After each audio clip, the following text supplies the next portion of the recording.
from Gannett and Associates speaking.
Coronial puts no issue.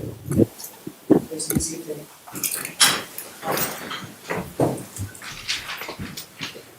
I'm told that technical issue is now being fixed.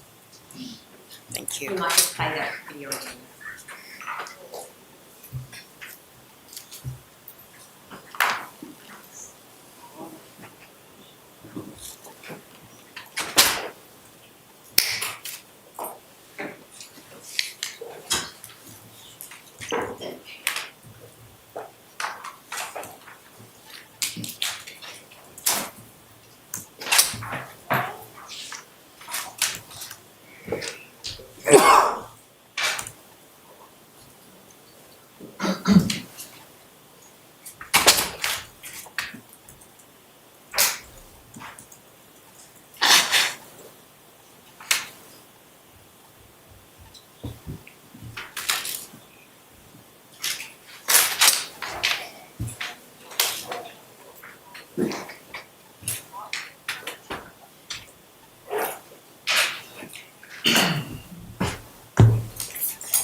Please correct me if I'm wrong, that appears to depict a scene at the Yunnamu police station on the 9th of November, sometime after 7 p.m.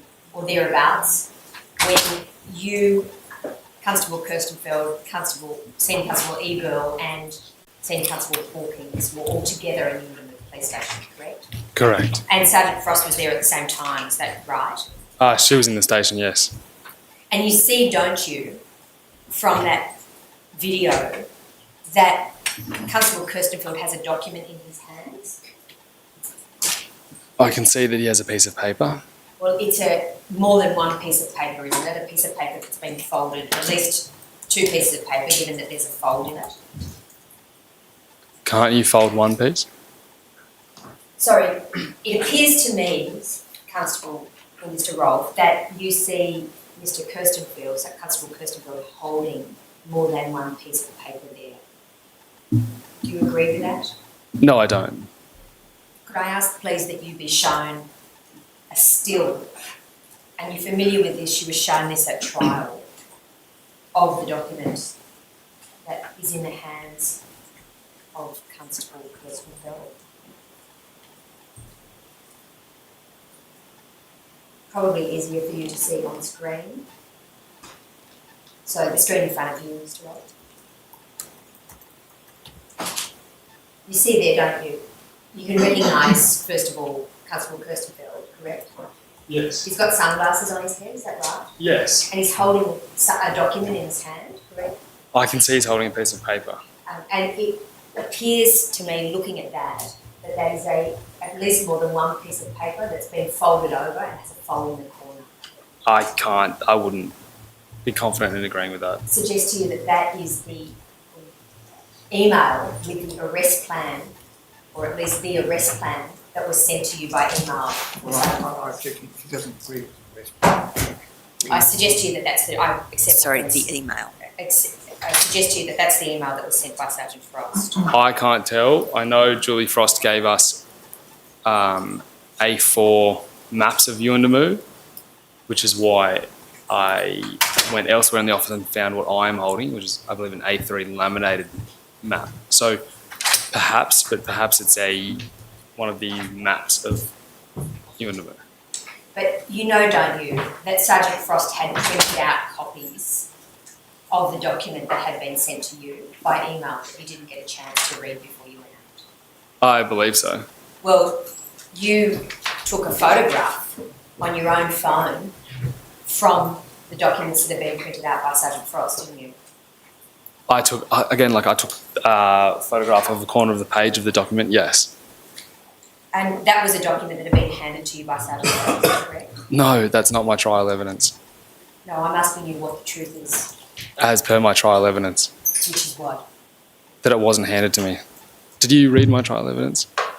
Mr. Rolfe, you took a photograph of a document that was provided to, or that was available to you at Yuendamu Police Station. Is that correct? I took a document of a section of a piece of paper that was pointed out to me that was on a desk. All right. So, I think he means he took a photograph. yeah, sure. You took a photograph of a document that had been pointed out to you that was on a desk. Is that right? Of a small corner of a document, yes. Who pointed out to you that document that was on the desk? Julie Frost pointed out that specific point of that piece of paper on the desk with the houses of relevance. How did she describe the document when she pointed out to you what you say was a specific corner of the document on the desk? She said words to the effect of, "These are the houses of interest." And that would have been something that you would have been focused on, is that right? You obviously wanted to know that information, didn't you? Yes. And at the time that she pointed that out to you, she told you, didn't she, that one of the houses was in fact house 511 rather than house 512? No. She mentioned house 511 at some point during the briefing, didn't she?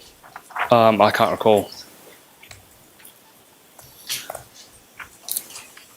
She showed to you, didn't she, or I'll draw that, you saw on the documents that were available at Yuendamu that there were photographs of Kumanjayi?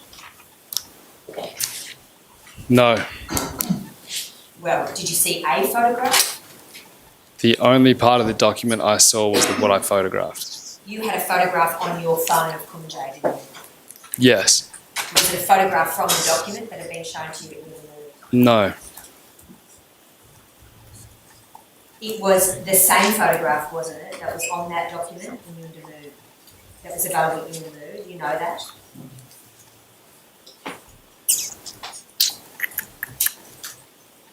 I don't actually know that. Let's see if you've got that up before.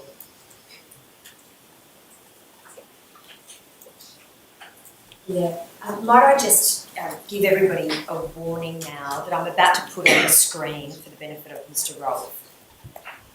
Perhaps I won't do that. I'll just show Mr. Rolfe a photograph of Kumanjayi so that I don't cause anybody any unnecessary pain.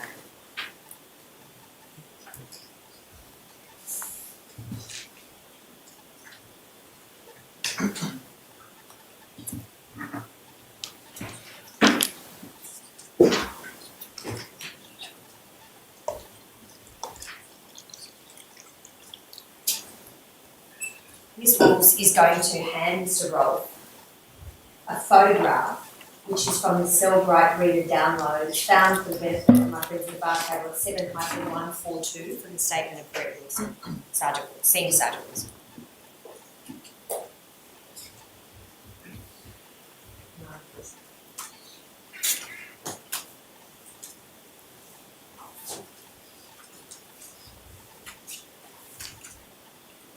Hang on, Maria.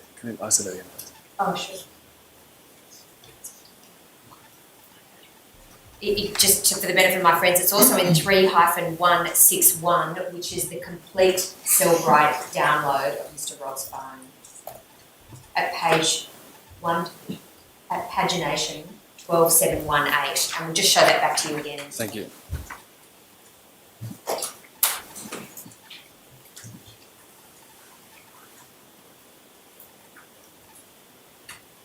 So what you've been shown there is the photograph that was on your phone, correct? Correct. And that's the same photograph, isn't it? That was 1 of 3 on Sergeant Frost's arrest plan. The email. Yeah, the email. It's one of the mugshots. Yes. Okay. Did you take that photograph from the document that was provided to you in the move? No, I didn't, and you could easily tell that I didn't because on the base of that photograph, it's purely black. Whereas if I took it from this document, you would see half of the other photo below it. Well, you don't know, do you, whether or not the photographs that went into that email, let's call it an email. I'm calling it an arrest plan, but you want to call it an email? Is that Yes. right? So we're on the same page. You don't know, do you, what was on the bottom of that photograph initially when it was put onto that arrest plan? Email. And I'll withdraw that, I'll ask you this. When do you say that you took a photograph of Kumanjayi on your phone? you should be able to tell. The details should be in the information on my phone, but it would have been from the police computer probably before I left. What time? I can't recall. So the metadata suggests on the Cellbrite Reader download that photograph was created on the 9th of November 2019 at 18:51 and 31 seconds. That's 6:51 and 31. Yeah, so that's off a computer. Can you explain that answer? I just did. If you put that photograph next to the email, so if you're saying that I took that photo from this email, the base of that photo would show the top of that photo, and halfway or a bit of the third way along, you'd see it would be black, and then it would go white. Why does the Cellbrite data on your phone suggest that you took a photograph that was on your phone that depicts Kumanjayi Walker at 16:51? 1851. Which is 6:51 for Oregon. Do you I know? must object. Can you explain it? Well, say, I don't object to have you an explanation, but not the question, why does this happen? I mean, he's been asked for an explanation, that's fair enough. So, Is there an explanation? yes, then I imagine I took it from the computer, but I think it's proven. It's easy to see that I didn't take it from this document. The first part of the briefing, when you received your Yundamu, was provided by Sergeant Frost, is that right? I wouldn't call any of it a briefing. The conversation I recall with Julie was along the lines of what I said before, with some additional information. You assumed, didn't you, that you had more tactical experience and skill than Sergeant Frost? Yes. So you didn't bother to read the document that you say she pointed out and told you to take pointed out a small corner of? I wasn't given any further information about the document. Were you From curious her. about it? No, I wasn't. I was given the houses of interest at the bottom of page 3. That's it. Weren't you curious to learn why there was a document sitting on the corner of the bench which had numbers that would be of interest to you? It didn't come to mind. I believed if it was important, it would have been pointed out to me. Sergeant Frost told you about a 5 a.m. plan, is that right? She said she would prefer us to arrest Kumanjayi at 5 a.m. She told you that Felix Alafeo, a local member, would go with you at 5 a.m. No, she didn't. Felix Alafeo was there in the police station at the time that you and Constable Kirsten Field arrived, is that right? Correct. I believe so, yes. You didn't have a conversation with him, did you? I greeted him. The only conversation I had with Felix and I recall involving him was I asked when we were leaving, or at some point when I was talking to Julie Frost, I asked her if Felix could come with us because we had no local knowledge of the community members and we hadn't dealt with Kumanjayi before. And she said, no, he won't be coming with you. And he was in the room when that conversation took place, is that correct? Yes. You know he's given evidence in these proceedings? Yes. And he says that no such conversation took place, you know that? I believe he has given at least one statement. He gave evidence at the trial and he gave evidence here, and there's inconsistencies between each evidence, so it depends on which statement you want to pick. You are aware, aren't you, that Felix Alafeo does not give evidence, withdraw that Felix Alafeo gives evidence that you did not ask whether or not he could come with you at 7 p.m. in the presence of Julie Frost? To that specificity, I haven't seen him give that evidence, but I have seen the inconsistencies in each statement. In fact, Felix Alafeo gives evidence that he understood that there was a 5 a.m. arrest plan that he was to be part of. Do you understand that? Again, it depends which statement you pick. Sergeant Bowens has given evidence in these proceedings, and I think you said earlier you listened to his evidence, is that right? Yes, I believe I was able to listen to most of it. You know, he says that 5 a.m. plan, in effect, is not something that the IRT would do. Yes. And you thought when Sergeant Frost said that she would prefer, in your words, prefer a 5 a.m. arrest, you didn't agree with that, did you? If she had had an actual plan at 5 a.m. and knew the location, for example, I would have followed her. I suggest to you, Mr. Rolfe, she did have an actual plan, and she told you that the plan was to arrest Kumanjayi at 5 a.m. with Felix Alafeo. I don't see the plan. I'm looking at the email. I don't see a plan. I know that she's said in her evidence here that she believes the nuances of the plan would be developed between the members at the time. You say you don't see a plan. You're looking at the email. It says, sent to you and numerous others, copying in Superintendent Knowles, Superintendent Vickery, etc. Territory duty superintendents. Yes. And it says IRT call out. It nominates Kumanjayi's name and sets the task as being to arrest Walker and transport back to Alice Springs, provide a local presence of armed police to uphold law and order in the community and provide support to local members. Suggest to you that the effect of Sergeant Frost's briefing to you was that the task for the IRT was to arrest Kumanjayi Walker and provide a local presence of the IRT police. Do you agree with that? Yeah, to an extent, the task, yes, she said the task was to arrest Kumanjayi Walker. And she also suggested, didn't she, that she wanted IRT present in the community, that they were a presence in the community that the community would understand. Words to that effect. Obviously, if we left the police station, it would be a presence in the community. And she explained to you that the plan was, as set out on page 2, in relation to Sunday morning on the 10th of November,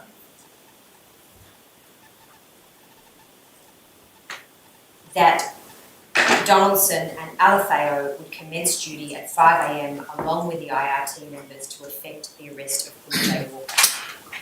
She told her that that was the plan, didn't she? One, that is not a plan. That is a timing. Two, as per my evidence before, she said she would prefer us to arrest him at 5 a.m. You didn't have much regard, did you, for what she was suggesting to you as the appropriate action to take in relation to the arrest of Kumanjayi Walker? I'm trying to put that neutrally. No, I respected her, and I believe me and her had a polite and professional conversation. I believe that's her evidence that I was professional. I said, in order to develop a plan, we need more intelligence. Mr. Rolfe, I'm not suggesting you weren't polite to Sergeant Frost, but we can respectfully suggest to you that it is clear from your text exchanges that you had expressed an opinion of bush cops or community police that they were on occasion lazy and hopeless. You agree with that? That you'd expressed that opinion previously? Yes, and that's a generalisation, as I've said before. Sure, it's a generalisation that you made on a number of occasions, isn't it? Yes. And you had sent a text message, which is 353, I can take you to it again, but I'm sure you remember it, where you sent a meme to Constable Hanson saying 50% of girls at work, girls shaped like this talk the most shit, which was quite clearly sexist and offensive towards a significant percentage of women in the union. Sexist and offensive, full stop. You agree with that? Okay. Would you agree with it? That it's sexist and offensive? Well, I can say it's offensive, but if I said the same thing about fat males, then I wouldn't think it's You didn't say the same thing about fat males, did you? You said 50% of girls at work, and then the meme says girls shaped like this talk the most shit. Look, I still don't believe that's. I didn't write the words on the meme. No, you read the words on the meme and you sent it. Yes. I mean, it's your evidence, Mr. Roth. Do you accept that sexist or not? If calling a woman fat, I wouldn't say calling a woman fat is sexist. It's a descriptive, and I understand that it's offensive. But I wouldn't say it's offensive because I can call men fat as well. And, okay. I think he means sexist in that answer. Yeah, sorry, yeah. I think he He genuinely can- meant sexist. But he can answer for himself, Mr Abbott. Yes, but I think It's, Do you think that that text message demonstrated a lack of respect for 50% or a significant percentage of the women in the workplace? No, it's meaningless, that text messages. That's your serious evidence in this call, is it? That it's meaningless and that it doesn't demonstrate a lack of respect for a significant percentage of the women in the workplace. Yes. At 6:56 p.m, Ebel and Hawkins arrived, and there was a further short briefing that took place. Was your evidence before lunch that you conducted that briefing in Sergeant Frost's presence? Yes, I believe I did. So you took charge of that briefing, did you? In your words, the absence of other leadership or a leadership vacuum? No, I believe at that point I'd had the discussion with Julie Frost and informed her how IRT would usually go about business in this scenario, and she agreed that that was a good way in which to handle this situation. That you would introduce yourself, first let the community who you were, and seek to obtain their cooperation, and you would do that while you were walking around the community with one person carrying a long arm and the other a beanbag shotgun. Is that what you explained to Sergeant Frost? I didn't go into the particular details of that. Suggest to you, Mr. Rolfe, that the CCTV footage clearly shows that there's about 5 minutes where Sergeant Frost is present. This is just from the CCTV, there may be more. Sergeant Frost is present in the company of all 4 members of the IRT. Do you agree with that? Yes, I accept that. And I suggest to you that Sergeant Frost repeated some aspects of the arrest plan. I withdraw that, I'll put it more neutrally. Sergeant Frost repeated some aspects of what her expectation was that you would do, you and the others would do. I would need further specification. I suggest to you that she said during that 5 minutes again that the plan was to arrest Kumanjayi Walker at 5 a.m. I disagree. And that she mentioned Felix Alafeo and his role during that time. I disagree. What you say is that you gave the other officers a briefing. What do you say you said in that briefing? By that point in time, between agreement with Sergeant Frost and I guess the nuances of the timings had changed. Our objective now was to gather intelligence in regard to Kumanjayi Walker's whereabouts, with the secondary priority being, if possible, to arrest at 5 a.m. Okay, so you're going to gather intelligence and then, if possible, arrest at 5 a.m. That was, or if ideally we would arrest as soon as possible. If we were able to gather intelligence and achieve that goal at 5 a.m., we would do so. And if you happen to come across him, then your understanding was you could arrest him if you happen to come face to face with him. Yes. But that wasn't the immediate aim, was it? The immediate aim was to gather intelligence. The immediate aim was to gather intelligence in order to arrest him. I'll just see if we've got this video ready.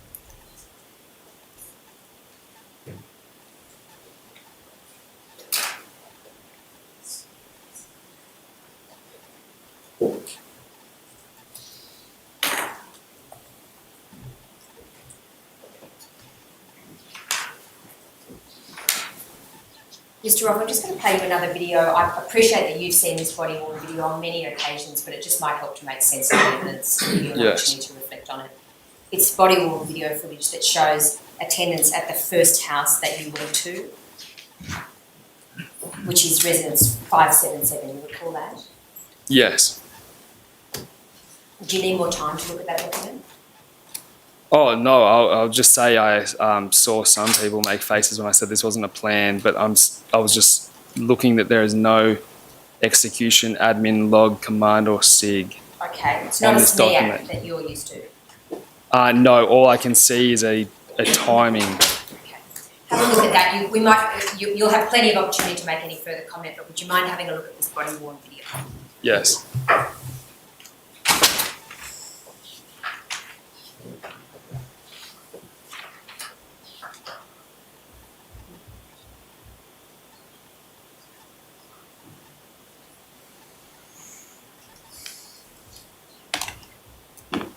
And I should just say that Kumanjayi's first name is used in this video, so I apologise for the sensitivities.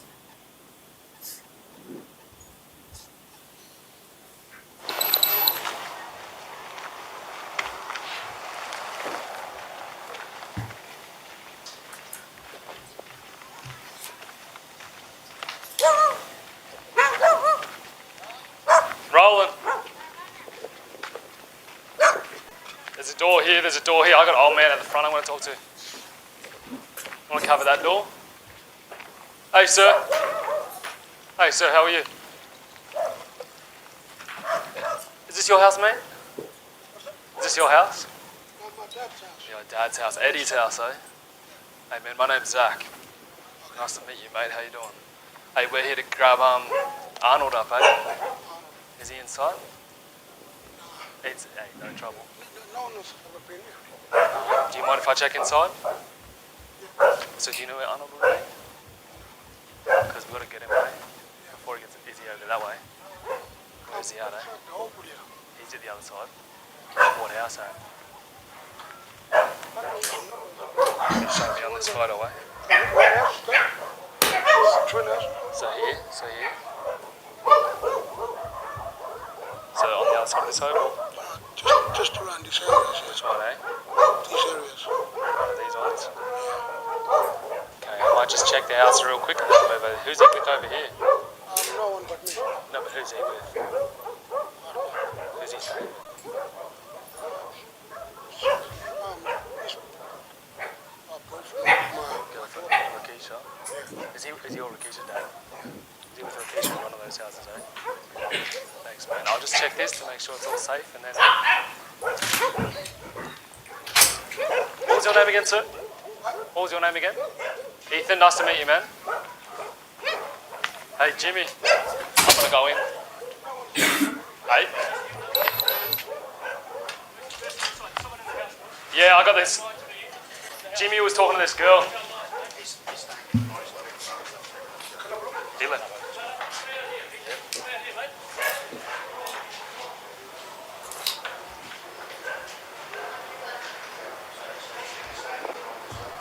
Sweet. Hey, little babe. Hey, guys. That's the little fella I just talked to. He just left. Yeah, he's just telling me. Thanks for that, man. Good. Did you say before that, man? Don't tell him we were here. Okay? Because otherwise, he's going to end up doing it.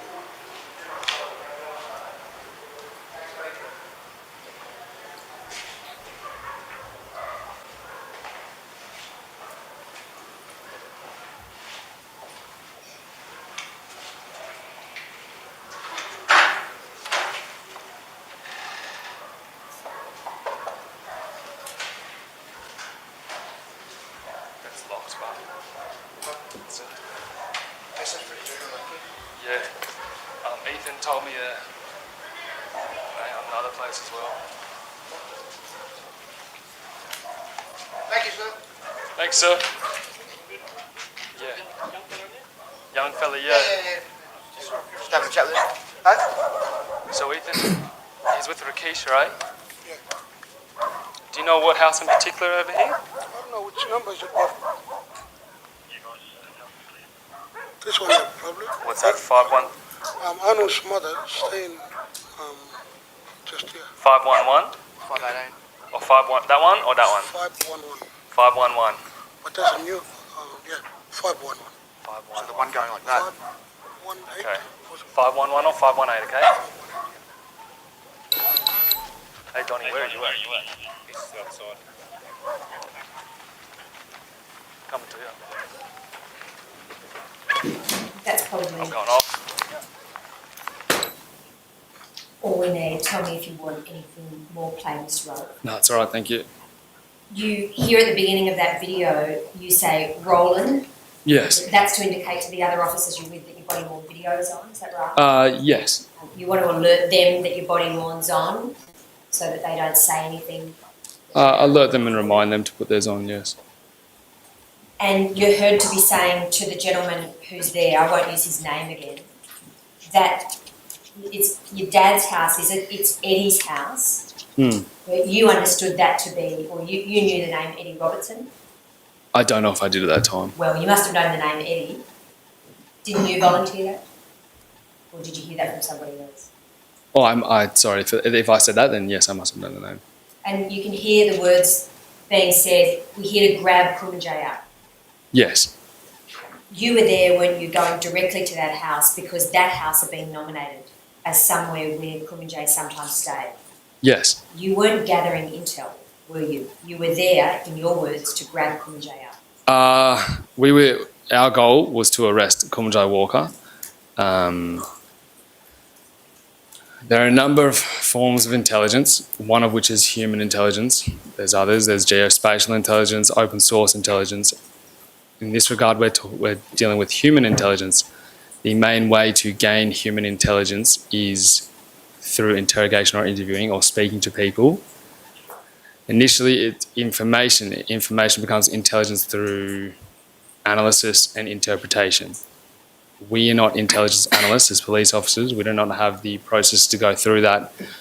On the ground, we do that by corroboration or by confirmation, such as going through the house. So it was intelligence collection. The goal was to arrest Kumanjayi Walker. The secondary thing was if we could achieve that at 5 a.m, yes, but I'm sure we'll go into why the requirement to follow up was there. So once you were just going to walk through that house and see if he's in that house, you had a bit of intel, is that right?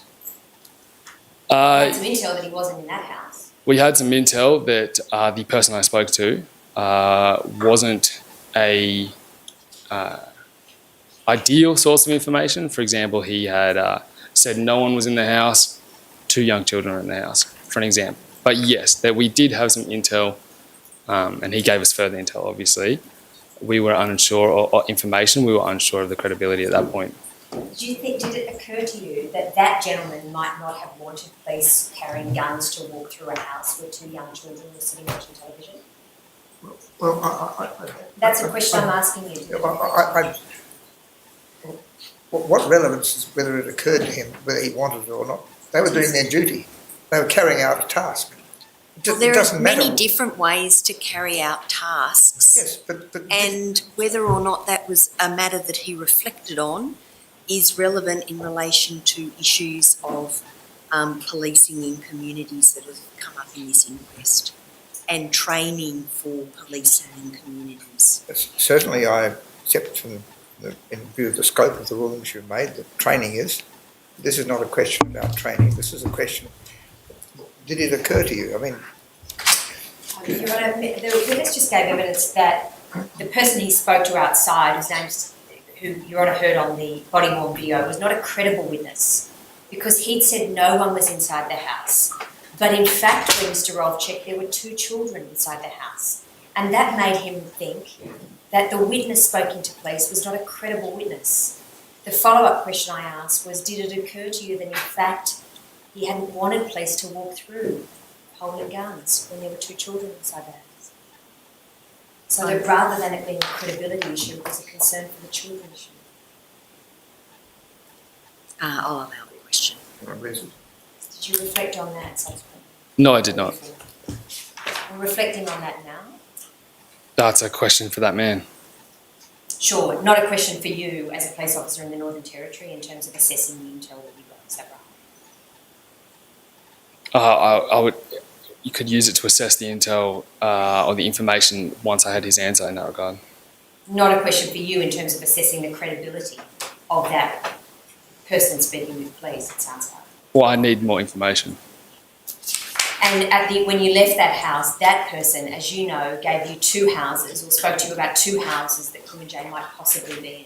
Yes. So you now had information, didn't you, about 3 houses that Kumanjayi might be frequenting, correct? I wouldn't say that in depth. Well, you had 3 houses, didn't you? You knew that Eddie Robertson's house, well, you know that Eddie's house was the first house you checked. Yes. And then you were given 2 other houses that Kumanjayi might be at, correct? Correct. And you had enough information, didn't you, to go back at that time and discuss further the 5 a.m. plan or to make further arrangements for that, didn't you? I didn't believe that was a intelligent manoeuvre at the time. Mr. Rolfe, you can be heard on the body-worn video, you know, saying we're here to grab Kumanjayi up. You use his first name. Yes. I suggest to you that that is a clear indication that that was not gathering intel at that time, that you were, in fact, going directly to arrest Kumanjayi. Our intention was to arrest Kumanjayi.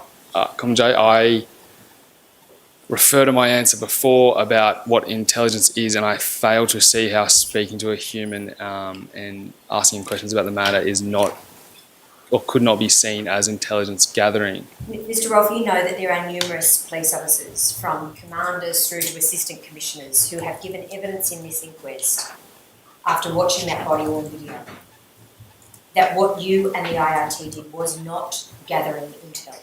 Well, You're aware of that, aren't you? I object. So what?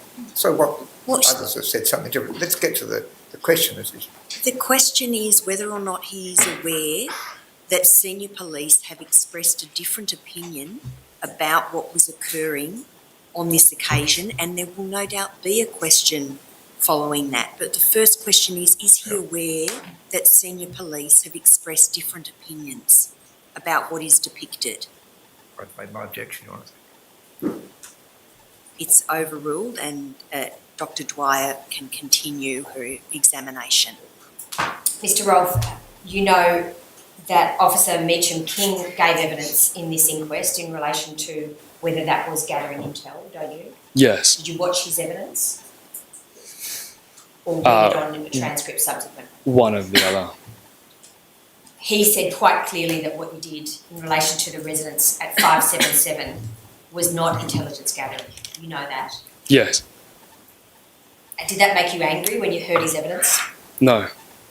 That's why, isn't it, that day one of your evidence in this inquest this week, you specifically nominated Meacham King as a police officer who you had heard was present at some Christmas party at a TAG where there was inappropriate racist. So I think This goes to credibility. Is it putting to him that he made up a story about this person, Meacham King, because that person had given evidence that was contrary to what my client is now giving? If that's what's put, it ought to be put directly. It's a serious allegation to put, and it shouldn't be put in a confusing way. So this witness knows exactly what is being put. He knows now, Mr. Abbott, if he didn't know before, Well, and I'll allow the question. Mr. Rolfe, you gave the evidence in court. Your evidence is that you have hearsay evidence. You've heard people say that there was a TRG Christmas party, correct? Correct. And that racist activity occurred at the Christmas party, correct? Not the annual party, correct. The annual party, and that happened at some period of time, you don't know when, correct? Correct. And you haven't heard from any of the officers who were there themselves, well, I would draw that, you weren't there yourself, were you? Correct. You provided, what you told Her Honour was that there were officers who told you that this had happened, correct? Correct. And you nominated as one of 3 people who could be spoken to in that regard, Meacham King. Correct. You're suggesting, in effect, that Meacham King was there. Correct. And you're suggesting that on the basis of hearsay evidence that you have. Correct.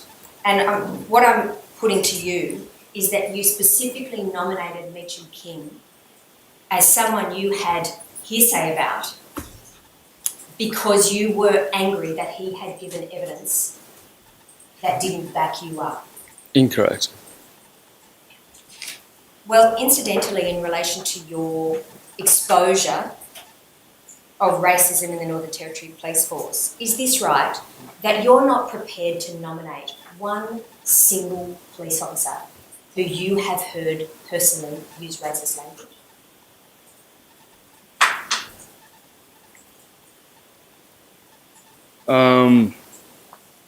I believe I gave you a name. Of someone you had heard use racist language? Yes. I gave you a name on that piece of paper. Excuse me. One police officer you prepared, is that right? Correct. He's not the only police officer, is he, that you've heard use racist language in Alice Springs Police Station? I can't recall specifics. Oh, you gave evidence, Mr. Rolfe, that it was common for people to use racist language in the Alice Springs Police Force, correct? Correct. But you are not prepared to nominate a whole number of those. I can't recall name specific moments. You're not prepared to snitch on your friends, are you? I can't recall specific times or names.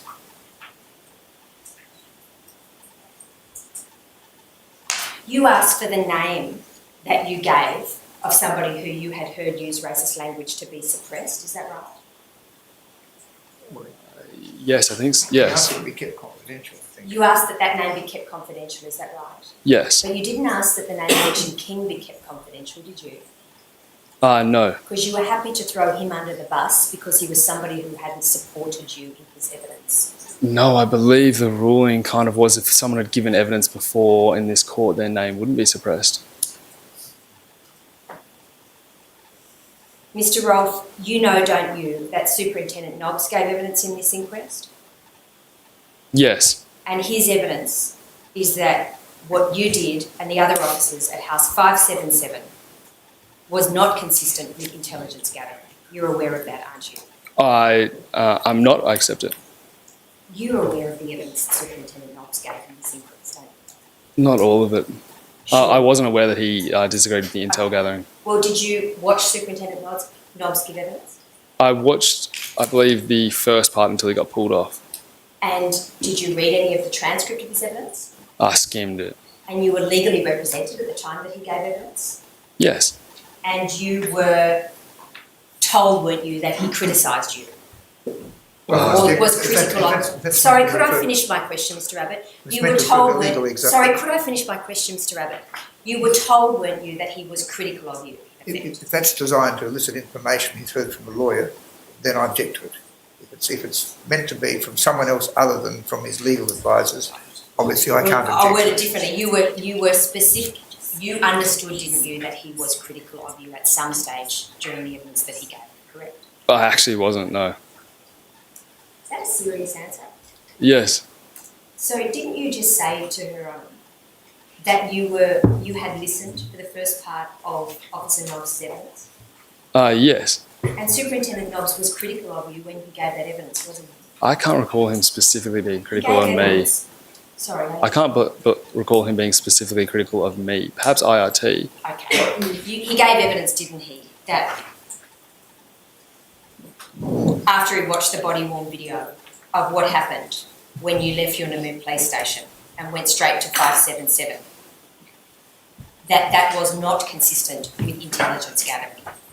You're aware of that, aren't you? I accept it. You're aware of it because you listened to his evidence, Mr. Rolfe. Let's get serious. I couldn't recall it. Are you aware that he gave evidence that what happened leading into 577 was not consistent with what you'd expect from a disciplined force that is following? I can't recall that evidence that he gave. You've given evidence this week that you used to respect Superintendent Nobbs when you were a police officer in the force, correct? Correct, yes, as a superior and a police officer. But you made a point of dropping in a comment that now, since you've left, you don't respect him because of what you say is some sort of information that's come to you. Just answer the question, yes or no. I think there's more to it than that. That's what you dropped in a comment about Superintendent Nobbs that was intending to cast a shadow on him. I told the truth in the box about what the question was that I was asked. You now say that you don't respect Superintendent Nobbs. That was your evidence, wasn't it? I believe I didn't want to answer the question. Mr. Rolfe, we've got a transcript of the evidence that you've given. You've previously said that you now no longer respect Mr. Superintendent Nobbs. I believe I said I don't want to open that bucket of fish. I'm suggesting to you that you made a point of alluding to something negative about Superintendent Nobbs because he has given evidence that you perceive is not supportive of your position. I answered the question that you asked me truthfully. You asked me if I respected him. Deputy Commissioner Smallpage, you know that name, don't you? Yes. Have you read his statements in this inquest? Perhaps. Did you listen to the evidence that he gave in this inquest? I did not. I skimmed through his evidence.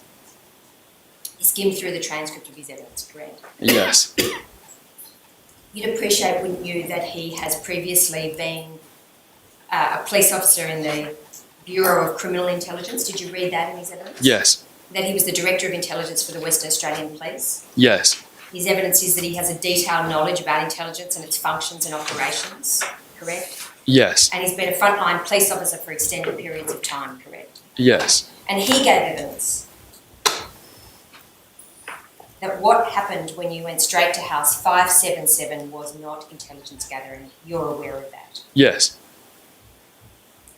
Are you aware also that former Deputy Commissioner Smallpage has been the subject of a social media campaign where he was relentlessly criticised? After the Facebook live stream comment he made?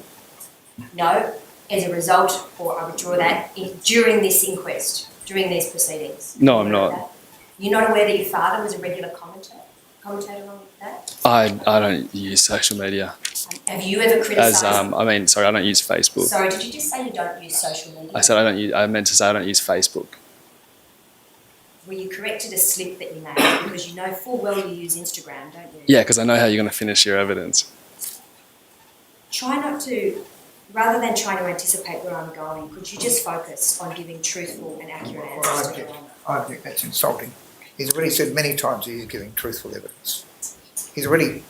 I withdraw it on move It's on. Yes, unfair. it's withdrawn.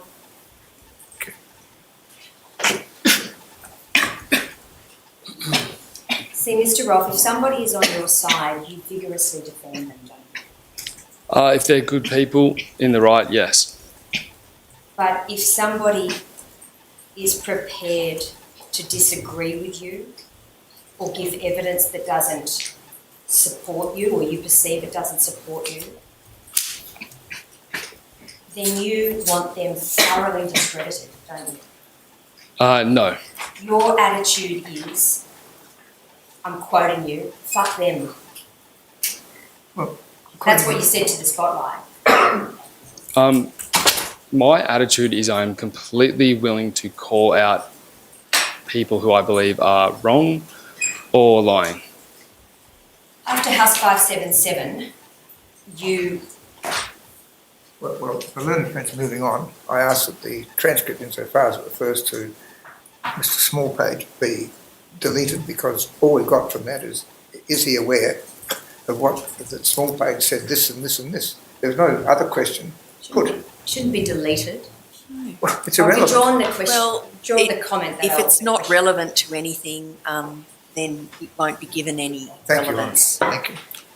And Your Honour, just for the to remind the media representatives who are here, there is an interim non-publication order in relation to Meacham King in relation to the allegations made by Mr. Roth. Thank you for that reminder. After you and other officers left House 577, you were given some information by the local community member who you can hear on that body worn film, is that right? Yes. And he pointed out to you a house on a map, it looks like, from the body worn, Yes, 2 houses. and you can be heard saying house 511 or 518, correct? Yes. And then you moved after that to house 511. Yes. I should say, while you were going through house 577, you've explained at trial that was effectively clearing a house, as far as you understood it at that time. I believe I explained there's multiple ways to use that word. That is one of them. Before you went through that house, or in the approach to it, you removed a catch on your block, didn't you? Yes. And that was, in effect, releasing the retention device on your block, correct? Yes. One And of you them. did One of that? them. I'm sorry, I spoke One over you. of them. And that would make it easier for you to draw the gun quickly. Yes. And that's because you anticipated that you might see Kumanjayi in that house armed. Yes, I was following my training. There's nothing in your training about releasing the retention device on your block before you walk into a house, is there? That's the training I received in police college. You, in relation to entering that house, were preparing yourself in anticipation for using lethal force. Is that right? I was following my training, utilising what if, or I believe it's called what if or then thinking, as I said, as I've been taught in police school. And I was abiding by my training,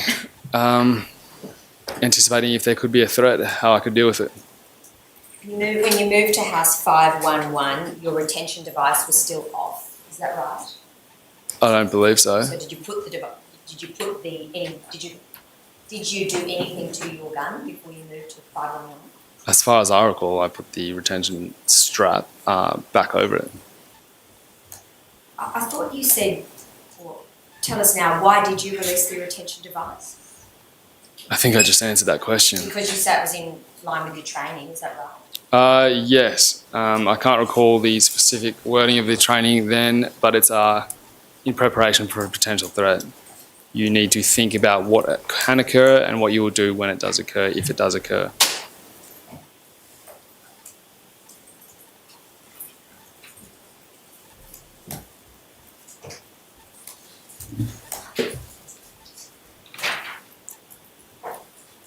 This is what you said at trial, 1065. In our training, we taught in the use of force process to put your hand on your block.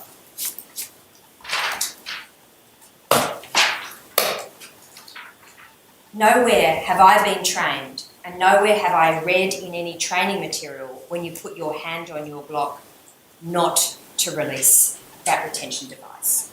That was your evidence at trial. Is Yes. that still your evidence now? Yes. So you're not saying that you were taught to release your retention device. You're saying, aren't you, that you weren't taught not to release your retention device? I believe I would have given a lot more than that line of evidence in regard to this topic in the trial. So you would need to read out the entirety of my answers in regard to this question. Well, you go on to say, and the injury to my thumb, there was pain and made it harder to release that device, pushing it down and forward. So I did that. That's how that contributed to my thought process. Yes. That's what you explained at the trial. Oh, that's small sections out of a large topic, yes. You didn't give that explanation when I just asked you then about your retention device. As I've said, my memory ideally my trial evidence will be better.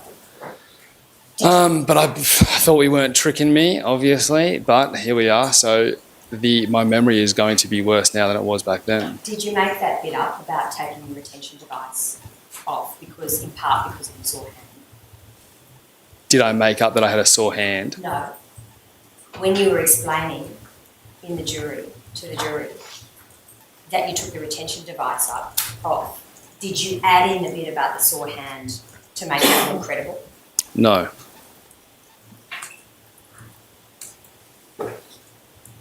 You then moved to house 511. You have previously given evidence in relation to your view of Kumanjayi Walker, or how you characterised him, that he was, quote from the trial, a high-risk offender, extremely violent, who was willing to use potentially lethal weapons against police. And that was still your view on the 9th of November, correct? Correct. In those circumstances, before you entered a house where Kumanjayi may possibly be, you obviously needed a plan, didn't you? It would have been ideal to have a plan. It's probably a matter of resourcing and time that we can't have a plan of organise a specific plan in every house we go inside. Mr. Rolfe, you've given evidence that Sergeant Frost told you, in your words, that she would prefer a 5 a.m. arrest plan. Yes. It was 7 p.m. or just after 7 p.m. that night. Yes. There was no immediate rush for you to enter into house 577 or 511 or any of the other houses before you had time to think about a plan. Do you agree with that? Thought process was this. We had information that he stayed in house 577. We no longer thought that he would return to that house, and it was likely that he would have been warned of our presence in the community, looking for him, which would cause him to run from us, hide, potentially leave to another area. So we had to move forward with our intelligence, and I think that's shown in the person that we spoke to at that house. He called a community member after we left that house and warned that person that we were looking for Kumanjayi Walker. There were other factors involved as well, such as Sergeant Frost, I believe, had informed the community that she was going to get out-of-town police officers into the community for the purpose of arresting Kumanjayi Walker. So our mere presence alone in that community would likely have started to make the community aware of what we were there for, and that we were in fact doing that task. Prior to us leaving the police station, Officer Donaldson had already been out in community. I'm not sure if that's with or without Julie Frost's requests, or if he did that off his own back. The fact is that he had an out-of-town car, an out-of-town police vehicle. He was an out-of-town cop. He was a canine cop that I believe that had been mentioned before as well, that would be brought in. So that would have already started the process of making the community and potentially Kumanjayi aware that we were in there with the task of arresting him. Is that a further criticism you've got of Sergeant Frost? That is me speaking about the evidence and my thought process going into moving forward with House 511. That's why I didn't say that she had told Officer Donaldson to do what he did. I don't know if she did or not.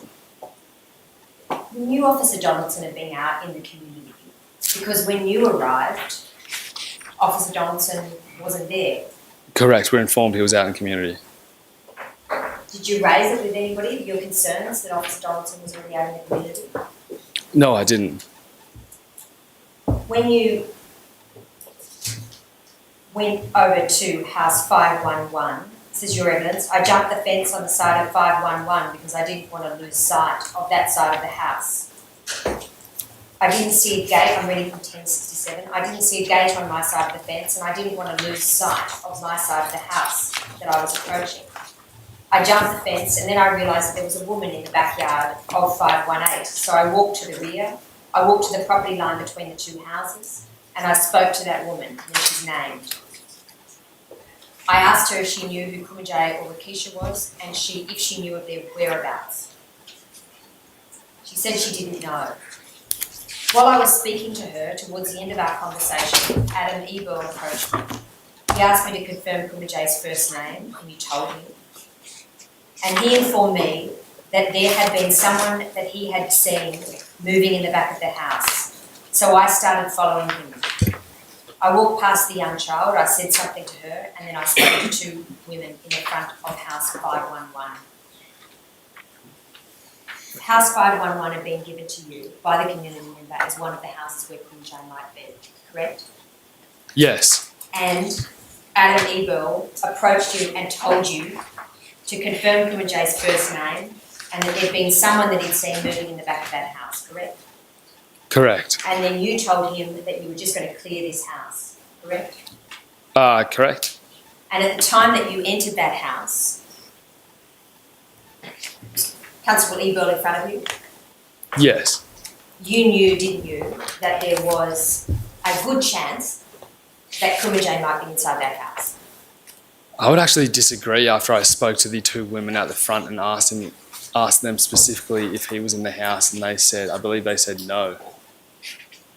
Sure, but you've just given evidence that in relation to the man you spoke to at House 577, you didn't accept that he was credible, correct? I said there were credibility issues after he said that there was no one in the house, and it was discovered that there were a couple of people in the house. So it's on an individual person basis. So are you saying that you were willing to accept the evidence of these two community members? I'm saying that I wouldn't immediately classify it as not credible.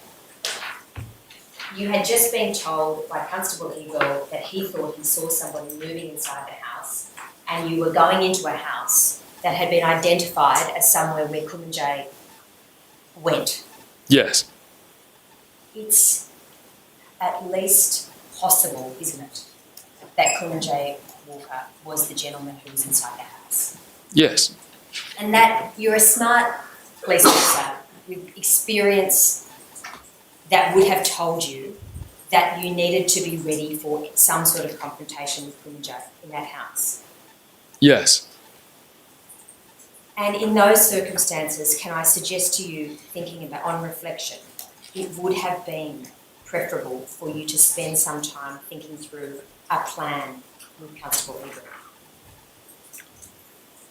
Again, everything can always be done better. We've done that similar, whatever happened at that house has been done hundreds of times before. It's very similar to how Chris Hand and Lanyon Smith went about their duties, and I've heard no criticism about their entries. Yeah, but you knew exactly what had happened on that occasion. You'd seen the body-worn video. You were trying to avoid that sort of confrontation, weren't you? Where you would be in a house, in effect, with very little room to move, where the offender had little room to move, and you might be forced or confronted with an edged weapon. You needed to avoid that, didn't you? Correct. Sometimes you cannot avoid that situation. If we were to go in on, for example, Wednesday night, or if TRG were able to go in on Wednesday night, there would have been a level of tactics that you could have utilised in a higher level situation as you're looking for the situation that's still potentially hostile. For example, in the video that's been shown in this Coronial, the house clearance where we jump, I forget the offender's name, but that, I don't know his last name. It could be, but anyway, that house clearance. Obviously that is a very different entry than the entry that we went to on the night of the shooting. That entry, although it looks extremely bad, is probably safer for all individuals involved in that house. Yes, I completely accept it could be traumatizing, but if we are at that level where we can control each individual and enter tactically, although it looks bad, it is safer. We are unable to utilize those tactics in the situation we were involved in on the Saturday because it's a different scenario now. Sure, just to make sense of your evidence for those listening, I haven't asked you about this incident, but you're talking about the incident with Christopher Walker, where you jumped a fence and walked in. No, it's not. It's not so. Sorry. You jumped a fence and walked in and pulled a gun and said, "Get on the fucking floor." Yes, that incident.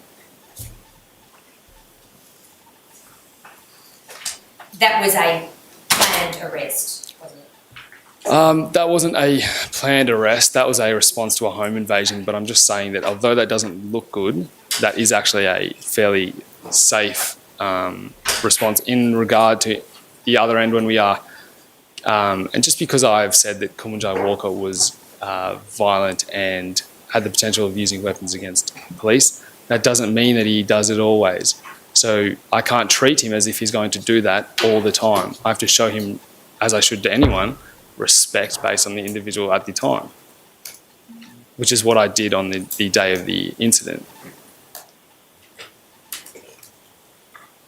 You couldn't treat him as if he was necessarily going to do that, but you characterised him as a high-risk offender, extremely volatile, who was willing to use potentially lethal weapons against police. And you had an example from the 6th of November, which you thought put police in a very dangerous situation, which has been repeatedly referred to as an axe incident, where Kumanjayi had an axe in circumstances where the police were in close quarters. That was Sorry, there's an objection. I object because it's 2 or 3 questions. And the first question, I think, he hasn't, the first part of the question and what's implicit, I don't think he's actually agreed to that in full. If you want to ask that question, can you please break it? sure. Mr. Rolfe, consistent with what you've said previously today, you had characterised Mr. Walker, Kumanjayi Walker, as a high-risk offender, extremely violent, who was willing to use potentially lethal weapons against police. Yes. That's in the trial transcript. You had watched body-worn video footage on a number of occasions from Chris Hand and Damien Smith's incident on the 6th of November, correct? Correct. You yourself thought that was a very dangerous and volatile situation. Correct. You yourself were critical of Damien Smith and Chris Hand for not having taken different action. Correct. So you had to anticipate, didn't you, as a skilled and trained police officer, that you might be presented with a high-risk situation like they would be presented. Yes. And in those circumstances, you should have taken more time to plan once you had intel that he might be in the house. That's all I'm suggesting to you. We could have taken more time, ideally. If we could take more time at every job, yes. You had more time in this job. That's what I'm suggesting. We can't make a plan for every job that we suspect someone is in that house. On the lowest, I did not have a high level of suspicion. If the people at the front of the house told me he was inside, then yes, we would have created a better plan. You didn't have, you say, a high level of suspicion. I'm suggesting to you that you should have had a high level of suspicion in these circumstances. Okay, if you want Do you to agree join with the that police or not? force, you can have your own level of suspicion when you go look for offenders. I'm suggesting to you that you should, if you're seriously saying to Her Honour that you didn't have a high level of suspicion that he was in the house, let me suggest to you that you should have had a suspicion that he might be in the house. Do you accept that? I had a suspicion he might be in the house. Okay. And in circumstances where you had a suspicion that he might be in the house, you should have taken more time to plan for the arrest in that circumstance, or a possible arrest. Okay. Do you agree with that or not? I hear you. I'm saying we could always do better. Instead of taking more time, you walked in. We've all seen the body-worn video. I can play it again if you want, but I don't plan to. Yes. But correct me if I get anything wrong. You've explained this at the trial, of course. You walked in, you walked up to Kumanjayi, you put yourself about a foot away from him or thereabouts. Yes, I followed Constable Ebel into the house. There was then a situation where you put your phone up to his face Yes. so that you could try and identify him, Yes. and you were looking specifically, I think you give evidence about a fold in his ear. Well, I was looking at just his face in general initially, and the mugshot did not look like him, and it ended up getting to the point where that's how I identified him. Yes. Okay. So you were looking carefully for individual characteristics that would help you to identify him, Yes. and you had to be fairly close for that to happen. Yes. And you, in doing that, created no space between you and Kumanjayi. That would have given you other options that would have given you more options for tactical manoeuvres. Do you agree with that? I was standing close to him. You told Kumanjayi to take his hat off before you put the phone up to his face, and you were focused on trying to identify whether that was Kumanjayi. Yes. Mr. Rolfe, after that period of time, you were, as you've explained, stabbed in the shoulder with the scissors that we know Kumanjayi had access to. Yes. I want to suggest to you, firstly, before I do, I'm sorry that you were stabbed in the shoulder with those scissors. That's a terrible thing to happen. Can you accept that as a starting point? What I'm next suggesting to you, though, is that you put yourself and Ebel in a position of risk by entering the house in the way that you did without making a better plan. Do you accept that upon reflection? Yes, and I also say that anyone in this courtroom is sitting next to someone who's probably a stranger who could stab them as well. It's in the regular course of life. You cannot avoid being close enough to someone in that regard. Have you heard of the concept of officer-induced jeopardy? Yes, I have. You know that Superintendent Pollock was the first officer in charge in relation to Her Honour's inquest, or this inquest. Yes. Is he somebody whose opinion you respect? I never met him. I've heard he's a very good detective. Or was, sorry, when he was in the job. And I believe has, he's out, over sorry. 3 decades of experience in the Northern Territory Police before he retired. Yes, I've heard nothing but good things about him. I just want to read to you what he says about that entry into House 511 and ask for your genuine reflection. Yes. He said, by entering the premises in haste, both Constables Ebel and Rolfe placed themselves in a situation best described as officer-induced jeopardy. He explains that is where officers needlessly put themselves in danger, committing an unforced tactical error that makes them vulnerable, and thus in a position where they must use deadly force to protect themselves.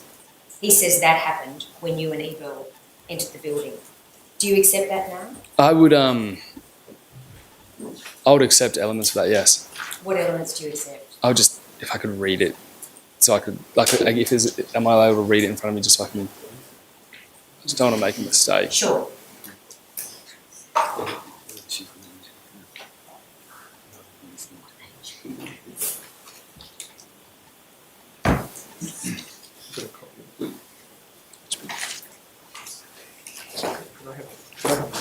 Can you identify that for Mr Abbott, where that's from? I don't have a copy. 369.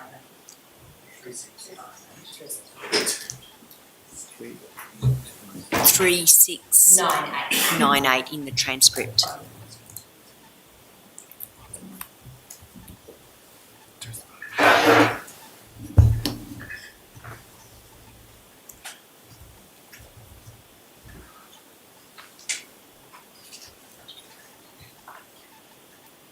So am I able to answer? Yes, please. I definitely agree with they put themselves in a position where they could be exposed to danger. I would take out in the second paragraph. So can you just read that, just so it makes sense to everybody? Sorry, and he says, as in fact you reference a footnote, I note here at 45, and then this is, I imagine, Pollock again. As defined as situations where officers needlessly put themselves in danger, I would take out the needlessly. I would say we've put ourselves in danger. And there were tactical errors, so I agree with that. I've mentioned before that I didn't notice that Kumanjayi was putting his hands in his pockets. And makes us vulnerable, correct. And I agree with the end of that, and thus in a position where they must use deadly force to protect themselves. So I agree with most of the statement. Okay, because what he's saying, Mr. Rolfe, is on reflection, or what I'm asking you to do is reflect on what Superintendent Pollock has said. On reflection, you put yourself in a situation that was needlessly putting you or that you and Ebel put yourselves in a situation that was needlessly putting you in danger because there were other options available to you. And I'm just asking you to reflect on whether you said that. If we take out the word needlessly, I accept that we put ourselves in a situation that made us vulnerable, yes. And you put yourself in a situation that made you vulnerable in circumstances where you had other options, where you would not have been so vulnerable if you'd been more planned. Well, there are countless options. Sure. I could have decided to stay in the station all night and never arrested him and never done my job. Here's what he suggests should have happened. He says, What page? transcript 3698, when Kumanjayi's family members were present, there was an ideal opportunity to properly call in all members, to cordon the house and negotiate with a then unknown male who had entered the premises. That was an option to you. I wasn't aware that those people at the front were Kumanjayi's family, as I'd never been in that community before. Ideally, we would have had a local police officer such as Felix or Sergeant Frost or any other people who had involvement with his family. Ideally, that would have been a situation because then they would have had a rapport. They would have likely known who those people were. But I don't agree with that because we didn't know those people were his family. You didn't ask any of the people outside whether or not they were Kumanjayi's family, is that right? Whatever I asked is on the body worn in the transcript. Can you remember? I don't believe I whether or not asked. You asked it. I don't believe I asked their names. One option would have been for you to make inquiries about who it was who was outside in terms of their relationship with Kumanjayi and whether they were available to assist. Correct. And that would have been a safer option than the option you chose of entering inside the house. It would have just been an additional thing. I'm sorry, what was that? Well, of course, if speaking to a woman out the front is obviously safer than entering a house with a suspect. You could have made inquiries about who they were in relation to Kumanjayi and whether there were family members present or where they were. And that was an ideal opportunity, I suggest to you, consistent with what Superintendent Pollock says, to properly call in the rest of the members you had available, the other three IRT and Donaldson, and negotiate with the person who'd entered the house. I'm suggesting to you that that would have been safer. Maybe not as quick, but safer and more appropriate. If we knew Kumanjayi Walker was in the house, definitely. I'm suggesting to you that that was appropriate on the basis of your suspicion that he might be in the house. To negotiate with any unknown person in the house to come out? I disagree. Oh, I would say it's safer. I would say it's not in our training, and if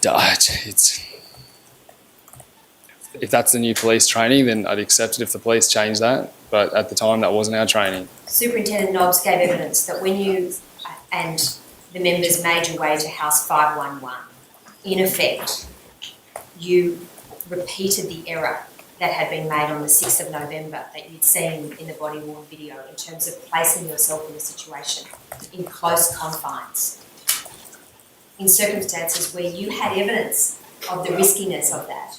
You repeated it. Do you accept that on reflection? Well, yeah, in the culmination of the event, yes, that is what happened. And Deputy Commissioner Smallpage, or then Deputy Commissioner Smallpage, gave evidence that tactics should have been employed at the point where Ebel notified you that a male had entered the house, and that was a house that had been given to you as one of the ones where Kumanjayi might be.